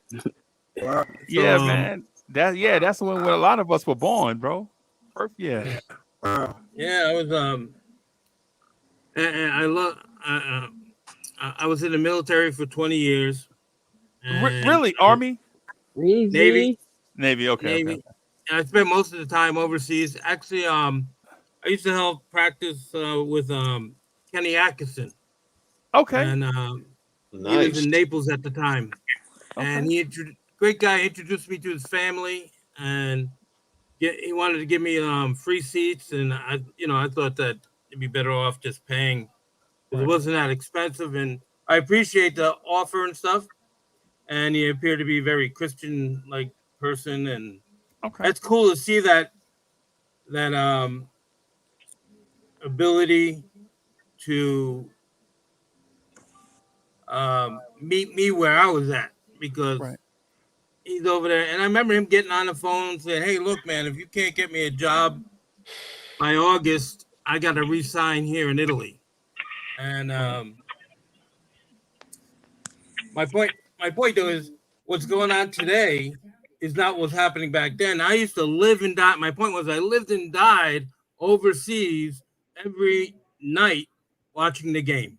Right. I either went to work like a superstar, or I went to work like, where's my coffee? And God damn it. And now I got to go to the gym, and all these goddamn Charlotte people coming at me and attacking me and let me know how we flailed. Right. And but I think right now, I've been practicing something I didn't practice back then because I didn't have it in me to do, is patience and trusting the process, because I'm not in that main office. I'm not there making the decision. Right. And I believe, like, when someone throws out a name, Westbrook, and if every team should be looking at him. So when a lot of this stuff really, for the longest time, like, oh my God, we're gonna go get him, and then nothing happens. So I gotta remember that when they throw a name out, everybody's looking at that player. Now they got to see if they have the assets without hurting the tools that they have on the court.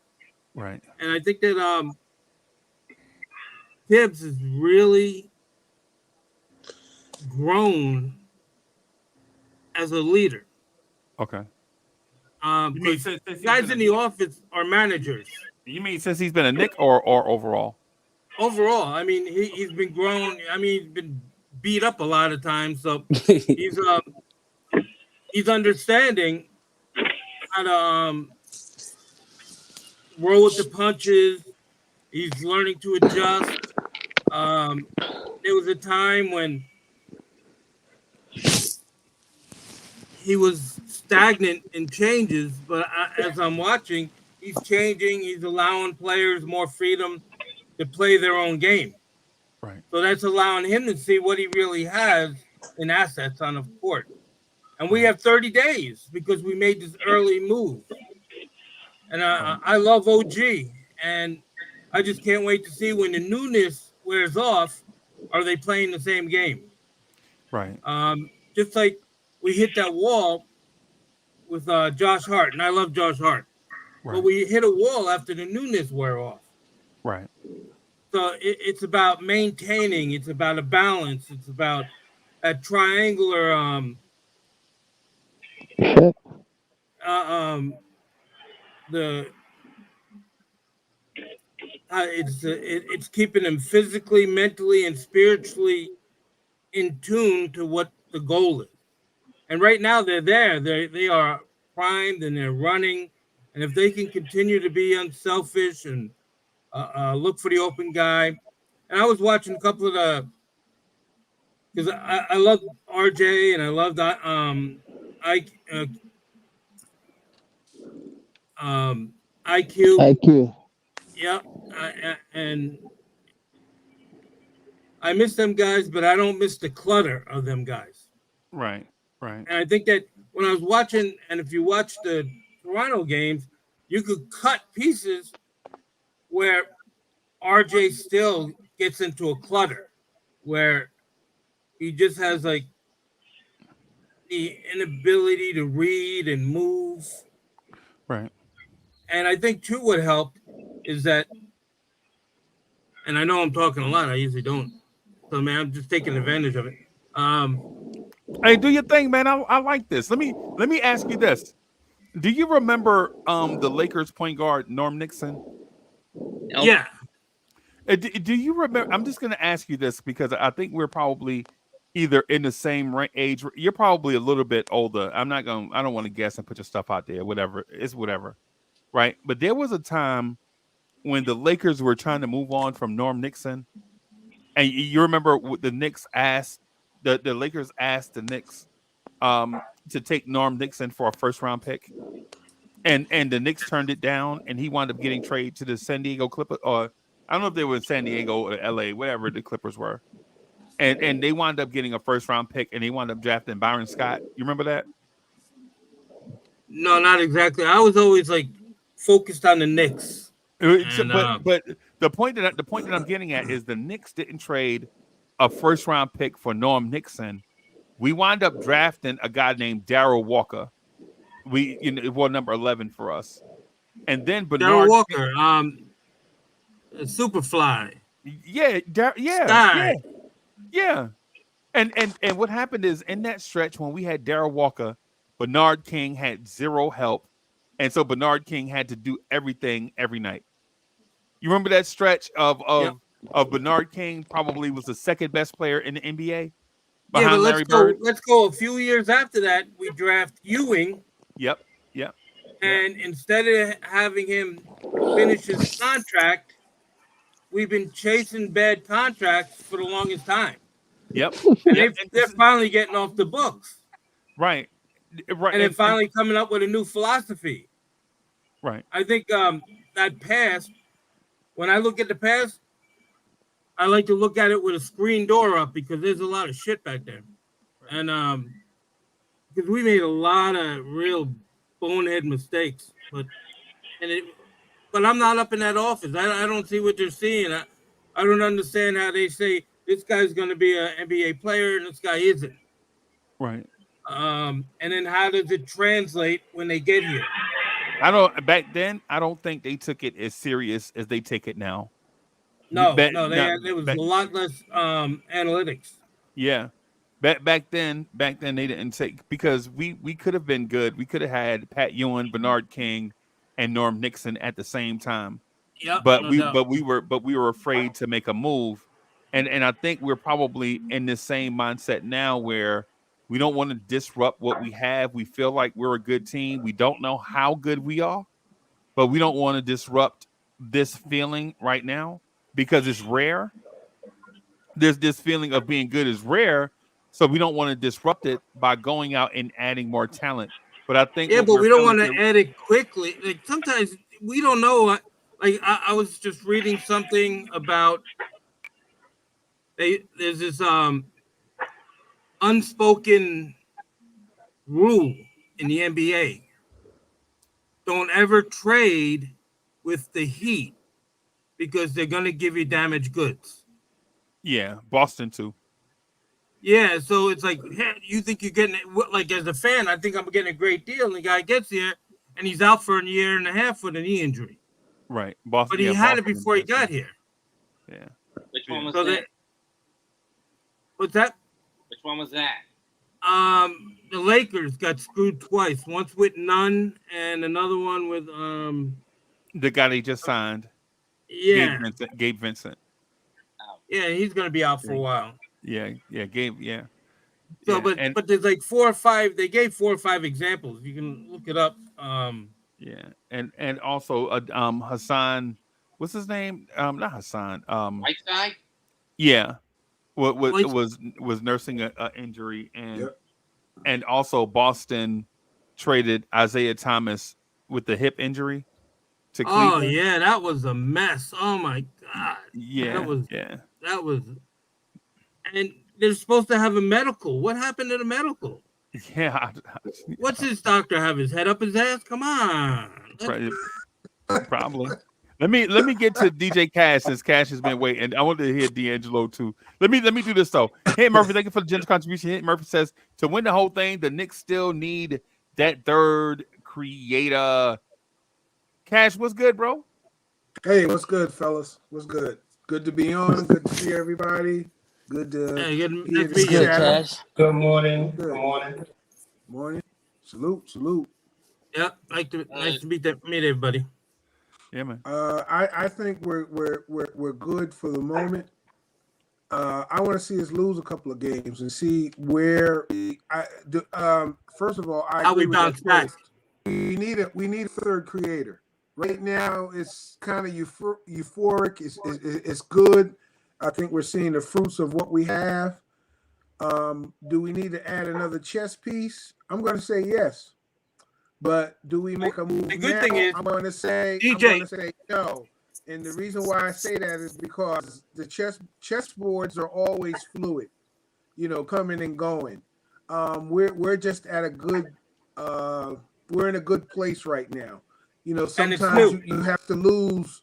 You're obviously going to lose pawns on the board, but sometimes a bishop may go down, or sometimes the chessboard has to rotate. Hey, DJ Cash. Hey, your audio Yeah, is you crackling, breaking bro. up. Yeah. hey, DJ, I really agree with you, and I think we have 30 days to see what we do have. So I think that they did this early move to say, hey, now we got 30 days to see what the hell we have. Get out there, play your asses off, get with the system, see where the chemistry is. We still haven't seen they really haven't given the opportunity to Malachi Flynn. We don't know how he's going to be for backup.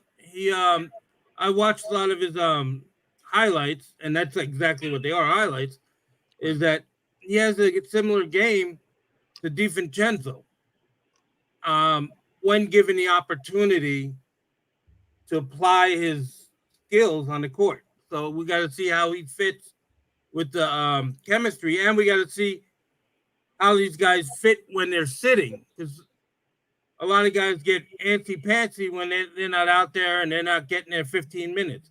So we got to see how unselfish it's going to continue. And then we have 30 days to go out there and find somebody who's going to fit in our chemistry, who's going to be able to handle what Tibbs gives about the defense and the freeing up the offense. And that's what I loved about OG is he opened up. There's like so much, the court is so much bigger. I didn't realize how big it was. And then you throw him in there who doesn't really need the ball.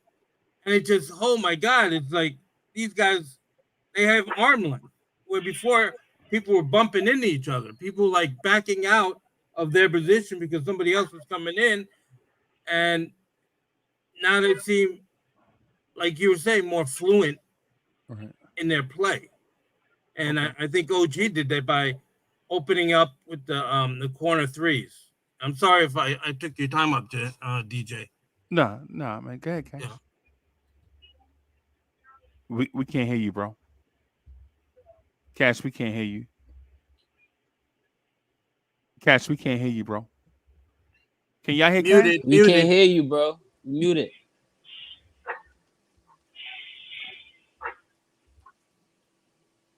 Nah, we can't hear you still. Muted.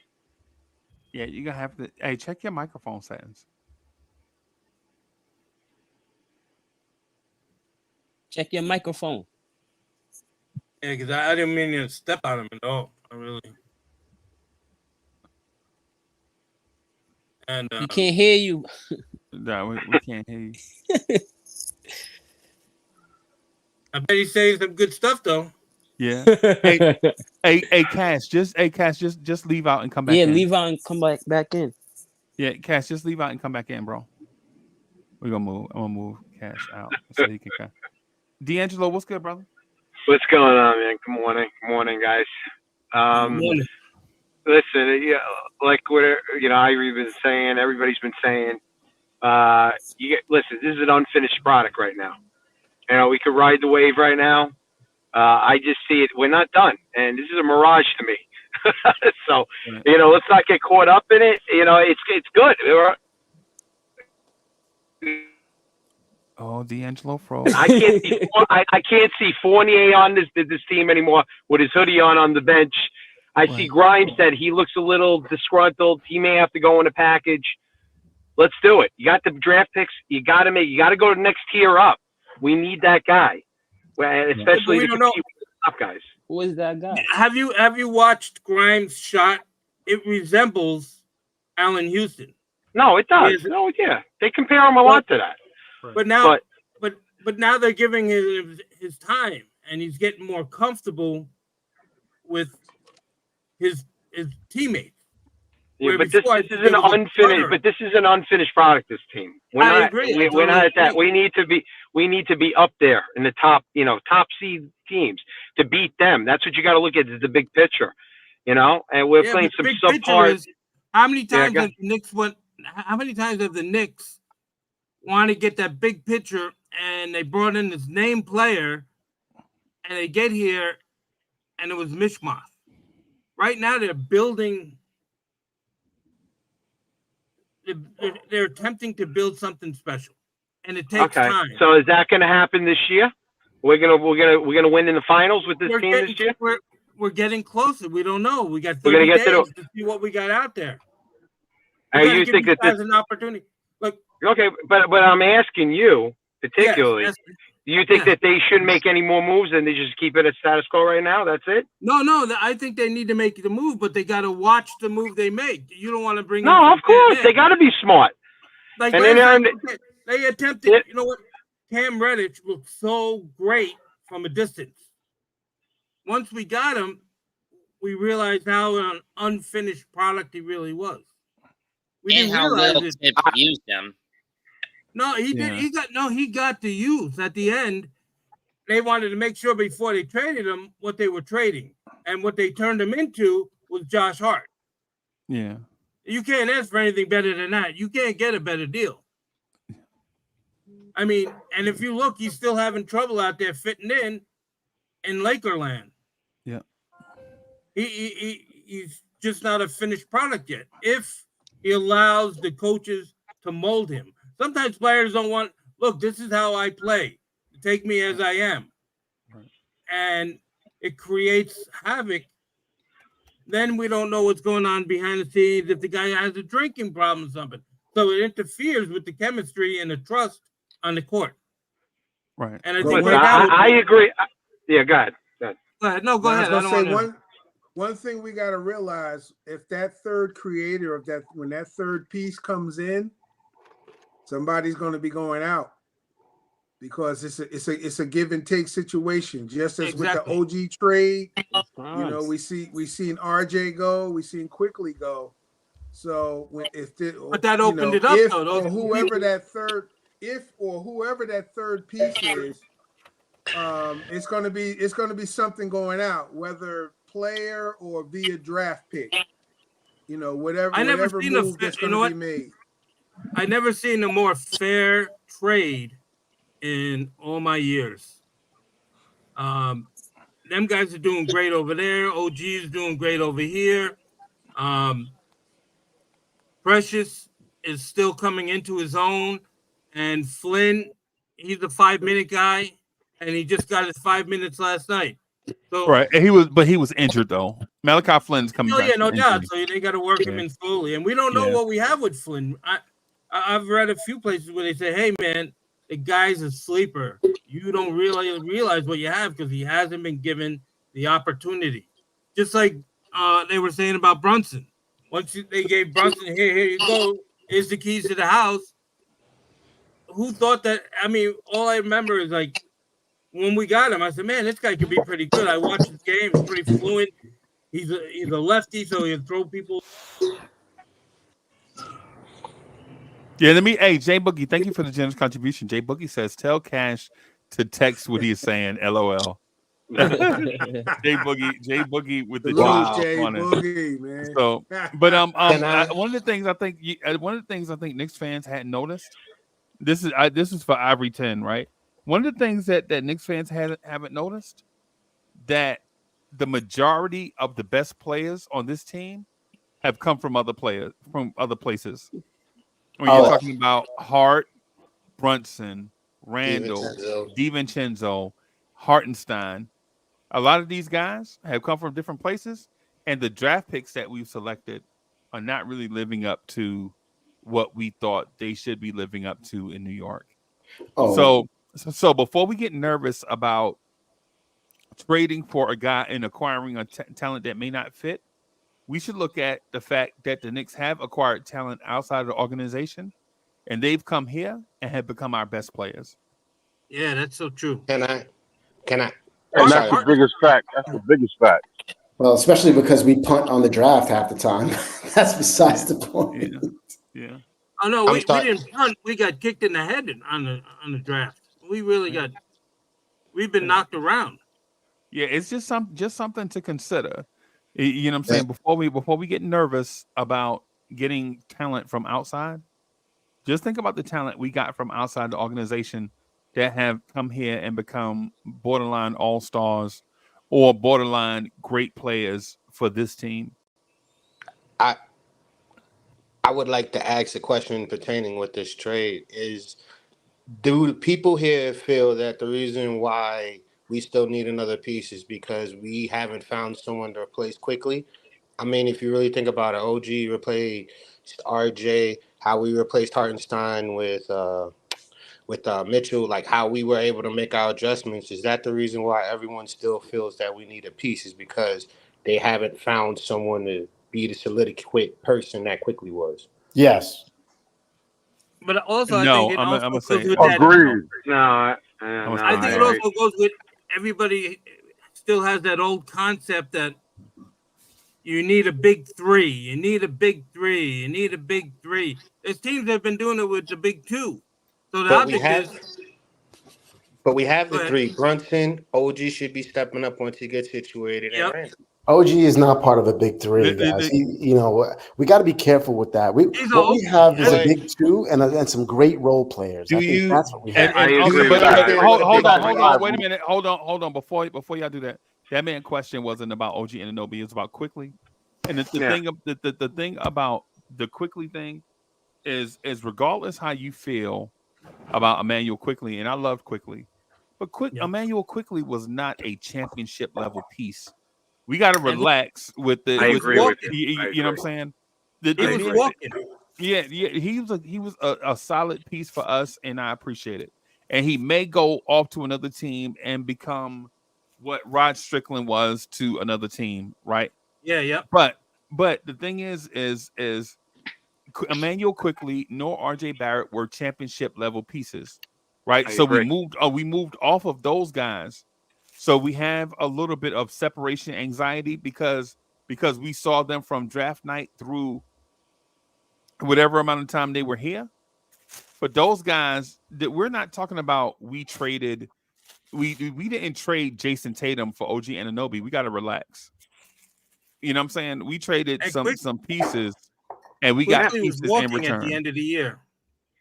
Yeah. Well, I Well, think you're not building a franchise around Quickly or Barrett. So Or right. yeah. I think the question was more about the production, not necessarily the man. And what I think is that we Yeah. will need It some was- good bench production if we want to be successful in the postseason. It was a little bit of both because Unc did bring up a point that I didn't think of. Are they not the same? Are the man and the player are not the same? You could say that. You can absolutely say that. Like, that's what I'm saying. So we feel that we need to push the trigger because even though we upgraded in OG and how the team is playing overall, I think we're good. Like I said, I agree with everything you guys are saying, but I feel that some people just still have the void of we need to make a trade because we haven't found someone like quickly to be productive.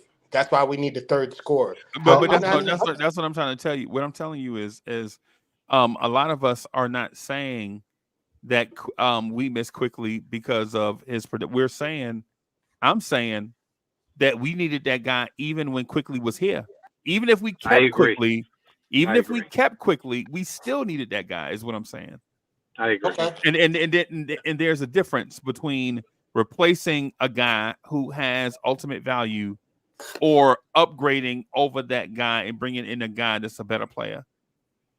That also fits into the system that we have. Yeah, yeah. Because a lot of times, if a guy, I think we're quickly was going to walk at the end of the season. He's not coming back. So we had to look at, we got something for nothing. So far, it's worked out for us and the right Raptors. So. He wants that $100,000. He wants that $100 million contract. Yeah. And the Knicks weren't going to give it to him to be a backup point guard. Yeah. There's no way. I'm saying let's say it that way. Let's say that we weren't going to do. Let's not say that we weren't going to do this or we weren't going to do that. Let's say management didn't want to do that. I think many in the fan base was saying, "Hey, we do need this strong scorer off the bench because we only have two big scorers. We do need another guy on the bench or to lead the bench." And I think we still do. I think right now our two big pieces are playing too many minutes. I think we got to give them a little bit of a break. Yeah. Yep. But that wasn't the question, though. The question was about Quickly's production, and I think we do need to replace and bring in someone that can replace Quickly's production. I think so. not it. Right. And I so agree with you. Right. Well, not exactly his production, but I want to say that we need somebody who's gonna help, who we know is a steady bucket off that bench, and not saying we're gonna do it by patchwork. That's my biggest issue. Knick fan, is this. And hello and salute to all you gentlemen. Because I didn't get a chance to say hello. Salute. You already know how we do, big bro. You know what I'm saying, nephew. But I'm gonna say this to you all. This is that I'm not saying that we need a Quickly esque person, but we need somebody who we know is a guaranteed bucket off that bench, just in case we get into them situations where Randall's having a rough night, and as well as Brunson having a rough night, and that's where my trepidation lies. You know what I'm saying? Everything else, defense is solid. I'm not mad at that. You know what I'm saying? Everybody's doing what they're supposed to do for the most part because of the newness of everything we got going on. Lee, how does the Knicks look without Emmanuel Quickly? I mean, we still look good, solid. We look solid, but still, I'm not going to. The Knicks are not lost since Quickly left. Yeah. Okay, yeah, hold on a second, Crazy. Let me say this: by define glory that we haven't, because we haven't run into a serious team. Lee. So you saying that we didn't play the Minnesota Timberwolves, who are the number 1 team in the West, and we didn't play the Philadelphia 76ers, who are the number 3 team in the East? They're not serious. First of all, Philadelphia to me is always a suspect, so I'm not going to even have that argument. But I will say this though, like the teams we should have beat earlier this year, like uh, the Boston Celtics and stuff But like that's that. a different. Not saying that We we have a can't different do it. team now. Now hold on a second, let me speak, Okay. bro. Yes. Sorry, sir. You know what I'm saying? My point to you is this: is that I would feel, my opinion as a Yes. Knicks fan, I would feel a hell of a lot better if we had somebody that I can know can at least put in 15 points off the But bench Lee, without but no. Lee, but Lee, what I'm saying to you is the point is flawed because when we had quickly, we struggled to compete with teams above 500. Thank you, We Unc. we got we got blown out by Boston. We got blown out by Milwaukee. We lost to Milwaukee. We lost to Boston. We lost to Indiana. We lost to teams that were above 500 with quickly. Without quickly, we beat Minnesota, right? We beat We didn't Philadelphia. have quickly for Indiana, but I get your point. Right. Yeah, we had to stop the bleeding. Yeah. But can I just say real quick the reason why I brought that up is because you guys are admiring the past and you're missing out on the present. Meaning that you guys you'll want No, some hold no. on, Lee. I'm almost done, Lee. I'm almost done. You want someone to be as productive or similar to quickly. And Unc just said it. We weren't productive with a player like that. We've upgraded without quickly. Why are you still looking for a player like that? The Well, team has there's changed a and lot of grew. factors involved in how we're playing right Because you know why? Also, do you know why? Because you know what I'm saying. Even though we were not, I'm not gonna say we were struggling. It was rough, but because we were still over 500. Period. At the end of the day, this just pushes the needle a little bit forward. What I'm saying though is our bench is still suspect. Period. Listen, are you going to tell me that I have to rely and put our whole hopes, God forbid anything happens to Brunson, on Deuce McBride and Grimes? But if Grimes is not to say that Grimes is trash. Grimes shows some spark, but I need a consistent sample Corey, did size you see, of did you see something what that Tibbs did last night? Do you see he put the bench out there for most of the night. He is evaluating. They okay. are evaluating. Now, Tibbs is No, the I agree. leader. Tibbs is the leader of the team, and the front office is the managers. And they're overseeing Tibbs. And I think that he did a great job saying, "Hey, man, we're blowing these guys out. Let's get the young bucks. Let's get the bench out there, and let's start seeing what we have, and let's see what is suspect. Right. Let's And see what's not happening." let me say this to Ivory 10 real quick. So Ivory 10, I don't know if you noticed this or not, but what Emmanuel quickly was offering was microwave pizza. We can get that from we Big can get Johnson. that from we can get Big that from Johnson. anywhere, right? Wow. It was And Elio's so and no pizza. disrespect to quickly. I love quickly. I wish he could have. Me too. I think he was put in a position to only offer us microwave pizza, right? But and the reason why I say that is because without Emmanuel quickly, we've blown out every team that we played the last 4 games. And I'll read the score to you. If you think I'm lying, I'm gonna read the scores to you right quick. Chicago 116-100. Philadelphia 128-92. Washington 121-105. Portland 112-84. Thursday at 8:30. We play Dallas potentially without Luca. Then Saturday we play Memphis without Ja. Right? So you're looking at a stretch of 6 games where we can blow out opponents by 20 points or more without replacing Emmanuel quickly. Here's the thing with those games coming up, Freezy. You have a role reversal between the two opponents. Last year, Dallas deliberately tanked so they could get their draft pick back after a trade. And had not been for Ja's misconduct both on and off the court, the Grizzlies would have gone all the way to the title.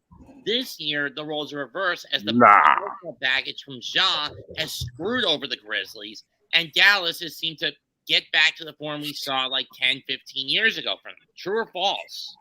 That's why tanking is bad mojo. That's why anytime a team tanks, bad mojo follows them.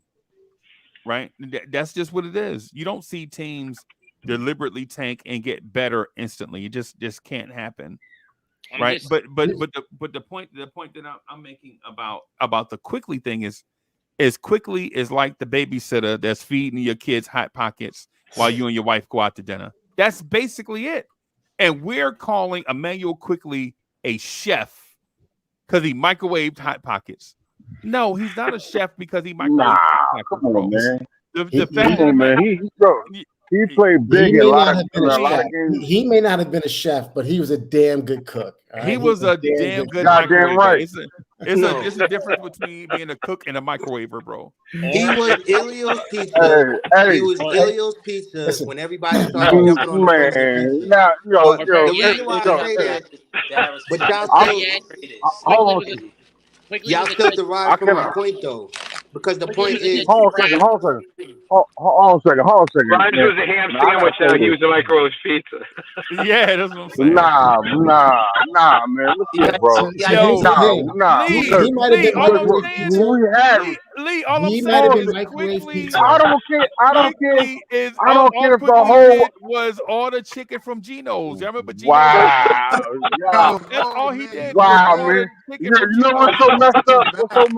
Hold on a second. Before my phone dies, it's about to die. Before I let go, my phone dies, I'm gonna say this, and I mean this, yo. Before this man was up out of here, we was loving him. Now that he's gone, it's stay la vie. Exactly. So F you. You know what I'm saying? And what you did for us. Now I understand. You still love Jeff Hostetler? And I didn't get a chance. Okay, that phone just died. So here's the deal. You addressed me with that question, Freezy, about right. No, that was me actually. And here's the thing. No, I asked him a question specifically. Okay. Yes, the team has performed well since Quickly has been gone, but I think we all know that there's a lot of reasons why that could be, right? So, and no matter what, we can call Quickly pizza, we can call him a ham, a bologna. You can call him whatever you want. Good at microwaving pizza. But here's the facts. Here's the fact. We needed that microwave pizza. Yeah, we needed it. We were hungry. That was my point. He gave every night. All right. That was the point. His number. When they called his number, he came out. He delivered. Okay, what I could call quickly is a no-show in the playoffs. Okay, that I could call. He got hurt. Yeah, I don't care. You know, listen. That was his first time. Whatever, the second time. Whatever. But yeah. The point being is that I don't think Knicks fans should get all full of themselves. And by the way, Freezy, these comments you're making about Quick, these videos you're showing of RJ in the layup line, this is why Knicks fans get that reputation we do. You know that. Right. Just want to let you know. Okay, but back to the subject. The fact of the matter. Thank you. The fact of the matter is, we can't get so full of ourselves to think that we have enough. I know here's the thing, we don't know what we have. The fact is, none of us know really what we are, right? Know. So if we plan on really making a move this year, oh, that breaking news. RJ Barrett in the layup line. I love that. Yo, RJ Barrett hit that lady. Yeah, that lady wasn't even looking. Well. That lady that was in the third row, she wasn't. RJ Barrett hit her with a basketball. She was doing amazing. And he's doing amazing. What was he, the prince? Was he the prince? What was he? Knocked the drink right out of her hand. The golden child. The golden child. Amazing elsewhere. How far we've fallen from being the golden child to that. You know? But I just want to. And it's crazy because once OG get injured, y'all gonna be sad. It's crazy. Nah, man. So keep that energy up. Injuries always happen. Yeah, you got to be. Keep that energy up. I just want to say this. Here's the deal. We can't think that we have enough people. Morant, he's out for the season. Yeah, things happen, bro. Go ahead, Cash. After teams get a chance to see the new look Knicks, I want to see how we deal from adversity, because that's where you learn from. That's where you're making adjustments. Yeah, it's when it's all good in the hood. You know, everybody's like, "Oh yeah, we can win a championship, whatever." Nah, you gotta experience some adversity. You gotta make adjustments. We're Knicks fans. We know what that is. And then you move forward from there, because that what proves your championship medal. So I want to see what happens after we lose a couple of games with OG, or just as somebody just mentioned, an injury or whatever. was some type of adversity or Hey, the Cash, heat get I turned ain't up gonna in lie the to you. kitchen. To your adversity point, Ain't nobody got time for that. have we not experienced adversity You can't over make the changes. past? All the time. All the Yeah, but time. Yeah, we're I coming out know, of adversity right now, bro. You I can't know. you can't wait for Give me a adversity. Hallelujah. Amen. distance of If Yeah, time. your we had headphones are waited for Mitch to staticky. get That's hurt to adversity. replace him, we would have been in trouble. We had a replacement, so it was a seamless thing. You have to kind of know where you're weak and make the changes when you can, right? Right now it's a trade deadline. Right now we got Fournier's money. Right now we got a lot of assets. We should be able to make some changes right now. We got to make some changes Agreed. right now. But it's And I got to think- be the That'd be- right. Not that we can't make a change just to make a change. That's No, it's the trade No, that I we got think to they get know better. that, though. I think they We got do to know get that. better. Yeah, you got to get better. How many times in the past they bring in somebody who just like, wow? But Ivory already. Wait, Ivory wait, said. let me ask this. Are When you did they talking make about? that move? Are From you the Diners? talking about? Are you talking about? Are you talking about recent past? Or are you No, talking no, about not back recent. in the day? No, this guy's. I think they've been solid professionals. This Okay. office. Yeah, we have because now. we can't judge this front office based on what other front offices did, man. That's No, not no, fair. you can't. It's oranges and apples. You know. Yeah, No doubt. that's not really fair for us So to this do. front office has yet to bring in any dead weight, except for the guys that they brought in free agency. They had yet to make a midseason trade that was dead weight. So And you know what they do though, Ivory? When they bring in dead weight, you notice they get rid of They that get rid dead of it. weight quickly. Yeah, They get them out of here, bro. Once they realize it's no good, it's gone. It's gone. Right. And Yeah. if you recall, if you go back to the last couple of games with Cam, you will see that they put him out there for a long period of time to make sure that, hey, we're not getting rid of good luggage. Yeah. And then they say, okay, you're out. Let's go try Hart. Hart was ready to go. And then Hart, what does he do? He signs 4 years. Yeah. And people like, as soon as we got him, oh my God, they gave him away for rental. They gave him away for this guy who's not going to be here. And Hart wanted to be here. He's from Maryland. He's near home. He did this video when he first got the news about New York with who was it? Ja Rule and who's it? Ja Rule and Fat Joe. And it's amazing. You got to see if anybody gets a chance to get online and look for that little moment he did. It just talked about like he was ready for New York. He has that mentality that I want to be in New York. Plus his great uncle is was it Elston the catcher for the Yankees. Get out of here. Elston Really? Howard. Yeah. Yeah, Elston Howard. So he didn't know wanted that. he wants to be in New York. And then when I heard he's coming, I was, oh my God, this is great. We got a guy who wants to bang in. He wants to go through the wall. Those are the guys we need. But we also need those three, like you guys are saying, we need those three superstars. And we need those three scorers. And right now, we're lucky to be getting that productivity from Grimes and Deuce. They're actually providing exactly what RJ and IQ was doing. If you look at their numbers the last couple of games, that freed them up to see what kind of talent we have there. Grimes put up Quickly's numbers last night. That's why I said that Emmanuel Quickly was giving our kids microwave pizza, right? Yep. Because we could find even though Quickly wasn't the most consistent person in the world, he was still far more consistent than anybody we've seen producing. And over a long period of time. Yeah. He was a great Knick. His defense was that. really good. I agree with that. I think at this point, yeah. we're also at a point where we don't want to guess anymore, right? The franchise. Ivory, but here's I got a question for you. Are we so caught up in January that we're forgetting about April? Yes. I'm saying in April we're gonna need these changes. We're gonna need these changes soon. And that's why I think that we're so happy about a few wins, blah blah blah. Things are gonna change soon. Mets is right. Yeah. We have these winning streaks all the time, and our schedule right now is weak. See adversity. Once our schedule gets a little tougher, we're gonna need a little. We're gonna need some help. Brunson, we know, is not gonna be able to put up these kind of minutes all year. He's gonna need a little break. What happens then? I think we need to make the move so that we can prepare, insulate ourselves for April, May, and June, as opposed to thinking about how we can get a guy that can help us beat the Dallas Mavericks in January.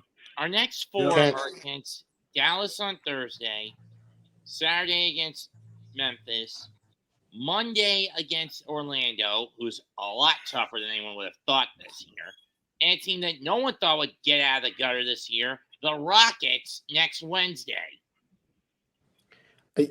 Four straight wins. That's 4 straight wins of 20 plus to me in my mind. Yeah, and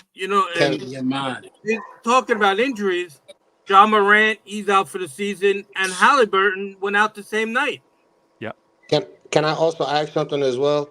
The thing I don't understand is because maybe it's just me. I see OG as our third option. How come you guys don't see that as well behind Brunson and Randall? I think OG is contributing as a third option. It doesn't have to be just offensive. His defense helps. His pressure, the way he moves, the way he rebounds. You can be a third option and contribute. Because if you really look at it, to me, Joe Dumars was like a second or third option with the Pistons. But people didn't even really look at his contribution as severe. But he did his thing. And Do you think OG's a scorer? No, I'm not saying that. What I'm saying is I think you he's think our he's third as option. good a scorer as Quickly? No, it's more than just scoring. That's what I was saying. OG's a mix between a Mason and an Oakley. So he might be our number 3, but he's not a number 3. Right? The reason why I'm saying he's the number 3 is because he's not. But if he's the number 3, he contributes more than just offense because you're not expecting from we had this conversation previously. That's not what people are talking about. The third person, hold on, 1, 2, and 3. They're talking about offensive options. And I'm trying to tell you, as a third option, OG is not expected to score 20 plus points as a third option. Like I said, that's what I'm simply trying to say. So OG maybe he's giving you 16 points, good defense, 8 rebounds, maybe some assists. That is a good third option in my eyes. Yeah, no, I think we're looking. So you want your third option? I think you might be looking at production as opposed to the type of game you need to be a third option. You're looking at potentially the production. I'm looking at what we need from a guy who needs to lead the bench from an offensive perspective and get them into good shots, either getting himself good shots or getting his teammates good shots. And he could be at any position. And that's the capability. That's what I call a third option, someone who can go out and get theirs and help some other people get. Yeah, I think that's kind of overstated too. I look at OG Anunoby's impact like a Lawrence Taylor's impact. We're not talking about whether or not he's a number 3. I know. I heard him. I have a different thing on it. I understood what he was saying. What I'm saying is for those that remember guys like Reggie White and Lawrence Taylor, who could go an entire game without a sack, but their impact on the game was immeasurable because the threat of them turning a game inside out is there. That's the thing. That's what you want with OG Anunoby. Yeah, you know what I'm saying. You want his. Yeah, no. Listen, I'm not talking about scoring, bro. I'm talking about impacting the game without stuff to go. That's not him. He's like an Oakley and a Mason. Whenever you face him, it's like, oh my God, he's a banger. He wants to bang. I think OG Anunoby is that, and I think he helps out the team. I think the proof is there. Before OG Anunoby, we lost to the Indiana Pacers in a blowout. With OG Anunoby, we have not lost yet, right? And OG Anunoby has not scored 30 points. But that's because we don't have Quickly anymore. That's because we got rid of Quickly. He was such a bad. The microwave guy. That's not the point. Yeah. The point was how. I'm just saying. I'm just using your logic. OG's impact defensively and scoring balances out for a third option. That was the point I was trying to make. Productivity allows him to score less. Yeah, and what I'm saying is you can impact the game in multiple ways is the point that I'm making. Yep. Yeah. Exactly. I understand that, and that's great. And we've seen a number of our players do that, from Josh Hart to DiVincenzo, you name it. My point is, for number 3, what this team needs is someone who can be a scorer behind Julius Randle and behind Brunson. That is not OG. Period. But we need somebody with a track record.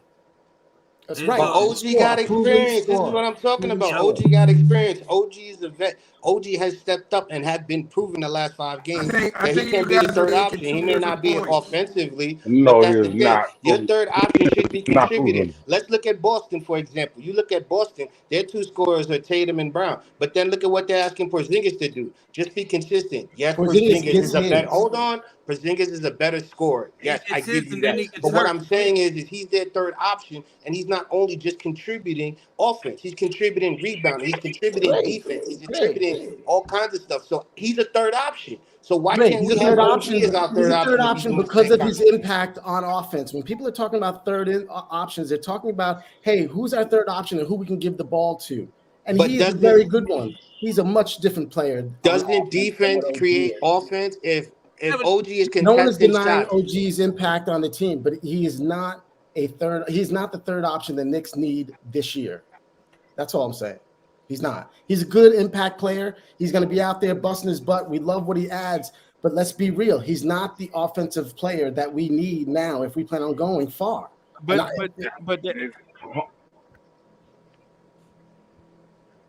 Go we ahead, need Uncle. more.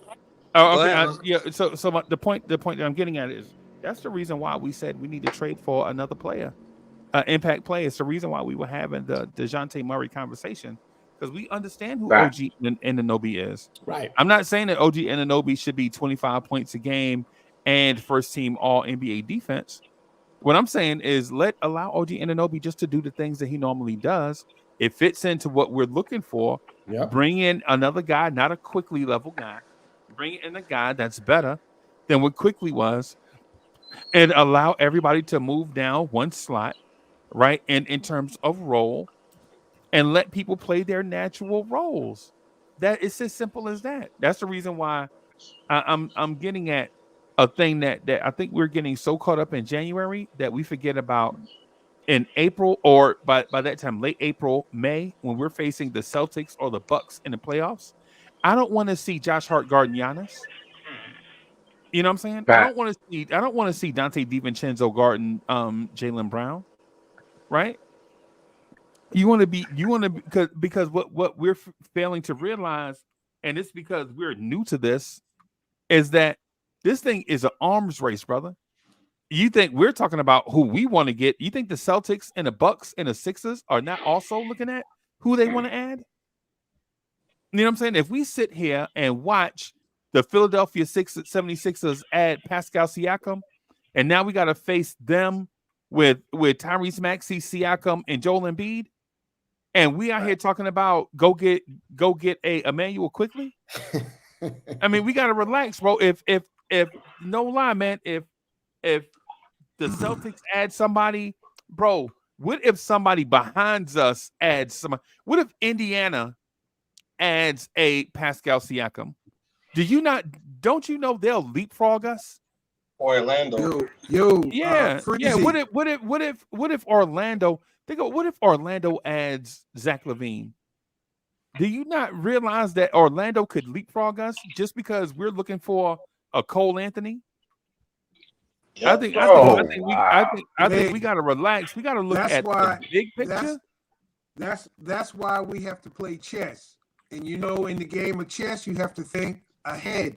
Those moves, just as you referred to, of what move can we make if we look at the chessboard, that's gonna get us there in April. Or where are we gonna be in April? You're absolutely right. You gotta think 3 or 4 moves ahead, not just now. And I think that's why they're taking this month to do that. I really believe they're evaluating. They're probably at the hot table right now. And go ahead. No, DJ, I was just gonna say I like the fact that you brought up chess. I like chess too. But real quick, if they know our playbook because they know what we need, there's things we don't know what we need when we're playing chess. But if they know our playbook, they're gonna make it more difficult to make us make those moves that we need. You get what I'm saying? If Miami, and that's why the management, like if you look at Miami or Orlando makes a trade, that makes it more difficult for us. If Miami adds a Donovan Mitchell, so if Miami adds Donovan Mitchell to Jimmy Butler and Bam Adebayo, they have Donovan Mitchell, Jimmy Butler, Bam Adebayo, and we're out here talking about a Manuel Quickly replacement. You know how that make us look? right? Like what If Tucker in the Philly past, adds, like if we don't A ham Philly, believe in our sandwich. team. yeah, There's no a if ham sandwich with no mustard. right, And you know we if you know Philly what if they Philly probably adds Zach put deals. Levine, They Philly could probably have put Zach deals Levine, on the Tyrese table Maxey, and already. Joel Embiid, and we're legit out here talking about we don't want to put Dante DiVincenzo to the bench because it might hurt somebody's feelings. Gotta get a top tier player. We gotta do it. Because if Philly could legit add DeMar DeRozan, right? And we're out here like, no, we don't want to disrupt the chemistry between Grimes and Dante DiVincenzo. Please stop. No, I'm saying this is what it sounds like when doves cry.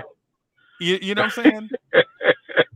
So it's like one of them things like if you're a Knicks fan right now, you have to be aggressive and your approach, but measured in the purchase. Basically, what I'm saying is shop as hard as you can, but be careful when you swipe the card. That's what I really believe that they put packages already on everybody's table on what they want, and they were asking for the moon. And now we have to wait to get closer to the deadline, so that for them guys to get their heads out of their ass and start taking a look at reality and say, you know what, we're not getting this. Well, listen, we're on a point. Since the trade though, we're undefeated. Wait, hold on a second. Well, we're undefeated. Yeah. So that if they make a move now, and they probably wait for the first loss, then make a move, because if you're just making them, because then fans go, well, wait, we were fine. Why would you make that move? We're on a 4-game winning streak. You know, I mean, you know, they got to be precise. They got to figure this out and think it through. And I agree with you. Everyone's going to wonder what OG's scoring is. We lose a couple of games. Everyone's, OG should score more. He should score more. Yeah, it'll be back to square one. But that's not his job. He's the guy who goes in there with I hear you, but he's a lunchbox. He's a lunchbox man. Right, and we should appreciate him for that. But you know what he reminds me of? In 1969 was when they picked up Dave DeBusschere. It was 1970, 71. They picked up Dave DeBusschere, and all he was is a OG. That's all he is. Right. But they needed that one guy to do the dirty work, one guy to get around, and then they had Willis, and they had Fraser, and Bill Bradley, Windmill Phil. But they didn't. They weren't move at a point too. Yeah, that for the second one. But what Jed is talking about, what Jed is talking about, when we made that move, we were akin to what the Oklahoma City Thunder look like right now, and we needed that one move to get us over the top, because when we lost in '69 to the Celtics in the playoffs, the Celtics were like, oh, I'm glad this team was young, boy, because it's this team ever get experience, and the Celtics were absolutely right. The Celtics beat us not because of talent, but they beat us because of experience, right? But that next year, when the Knicks came back with the experience, the Celtics couldn't even see us, and we were better than the Celtics for the next 5 years. So the real question right now, going forward from January to the deadline, who's ripe for the picking? Who is it that's ripe and that can fit in what we need to do? That's going to get us when we get to April. Yeah. Who's going to match up with Giannis? Who's going to match up with Jason Tatum and Jaylen Brown? And it's got to be seamless, and it's going to be a name like nobody's thinking of, because all these guys we're talking about, they ain't letting them go because they're part of those franchises. A lot of them are the foundation of those franchises, and they're not going to give them away. They're going to want the whole farm. I will say this. I will go out and say this and mark my words. There is a move that's going to be made. How, when, why? Don't know. We just need to cut and wait. They might go back. They might go back to Toronto and go The Knicks need to just find another trade that was just as balanced as this, and I think we're okay. Exactly. Regardless if it's a third scorer or a handler, don't know who it's going to be, but we just have to wait. But the next trade needs to be just like this, to where it surprised us all and worked out. Because if we trade the whole farm, a win-win. Yeah, because if we trade the whole farm, like y'all said, everyone's gonna be like, "Oh, we were doing well at 5 wins." But if we trade and make a trade and we're relevant, and we're doing well and we're in the Eastern Conference Finals, I think that that's all we really need. But to pick and point what we need, I can't say, but I do think that we do need a trade to get us right there because this is the first time in a long time we're sitting at the table and we've always talked as Knicks fans and everybody. If we had the opportunity, we would go all in. Let's do it. All right. but Hey, so also everybody back listen, then, everybody listen, I gotta get out of here. I gotta end it right here, man. Got some stuff that I Go gotta New take care York, of. go New York, Hey, go. Jet, thank you for coming and rocking with us, bro. Avery, Oh, again, it's always Cash. Everybody, man, thank y'all Salute, for salute coming through everybody. and rocking with us. I'm gonna get out of here, man. But we're gonna Dope take, Jets. we gonna have to. I think the Big Boss Man Roundtable is coming up this afternoon at some point. I gotta get with Wish at 1914. But we out here.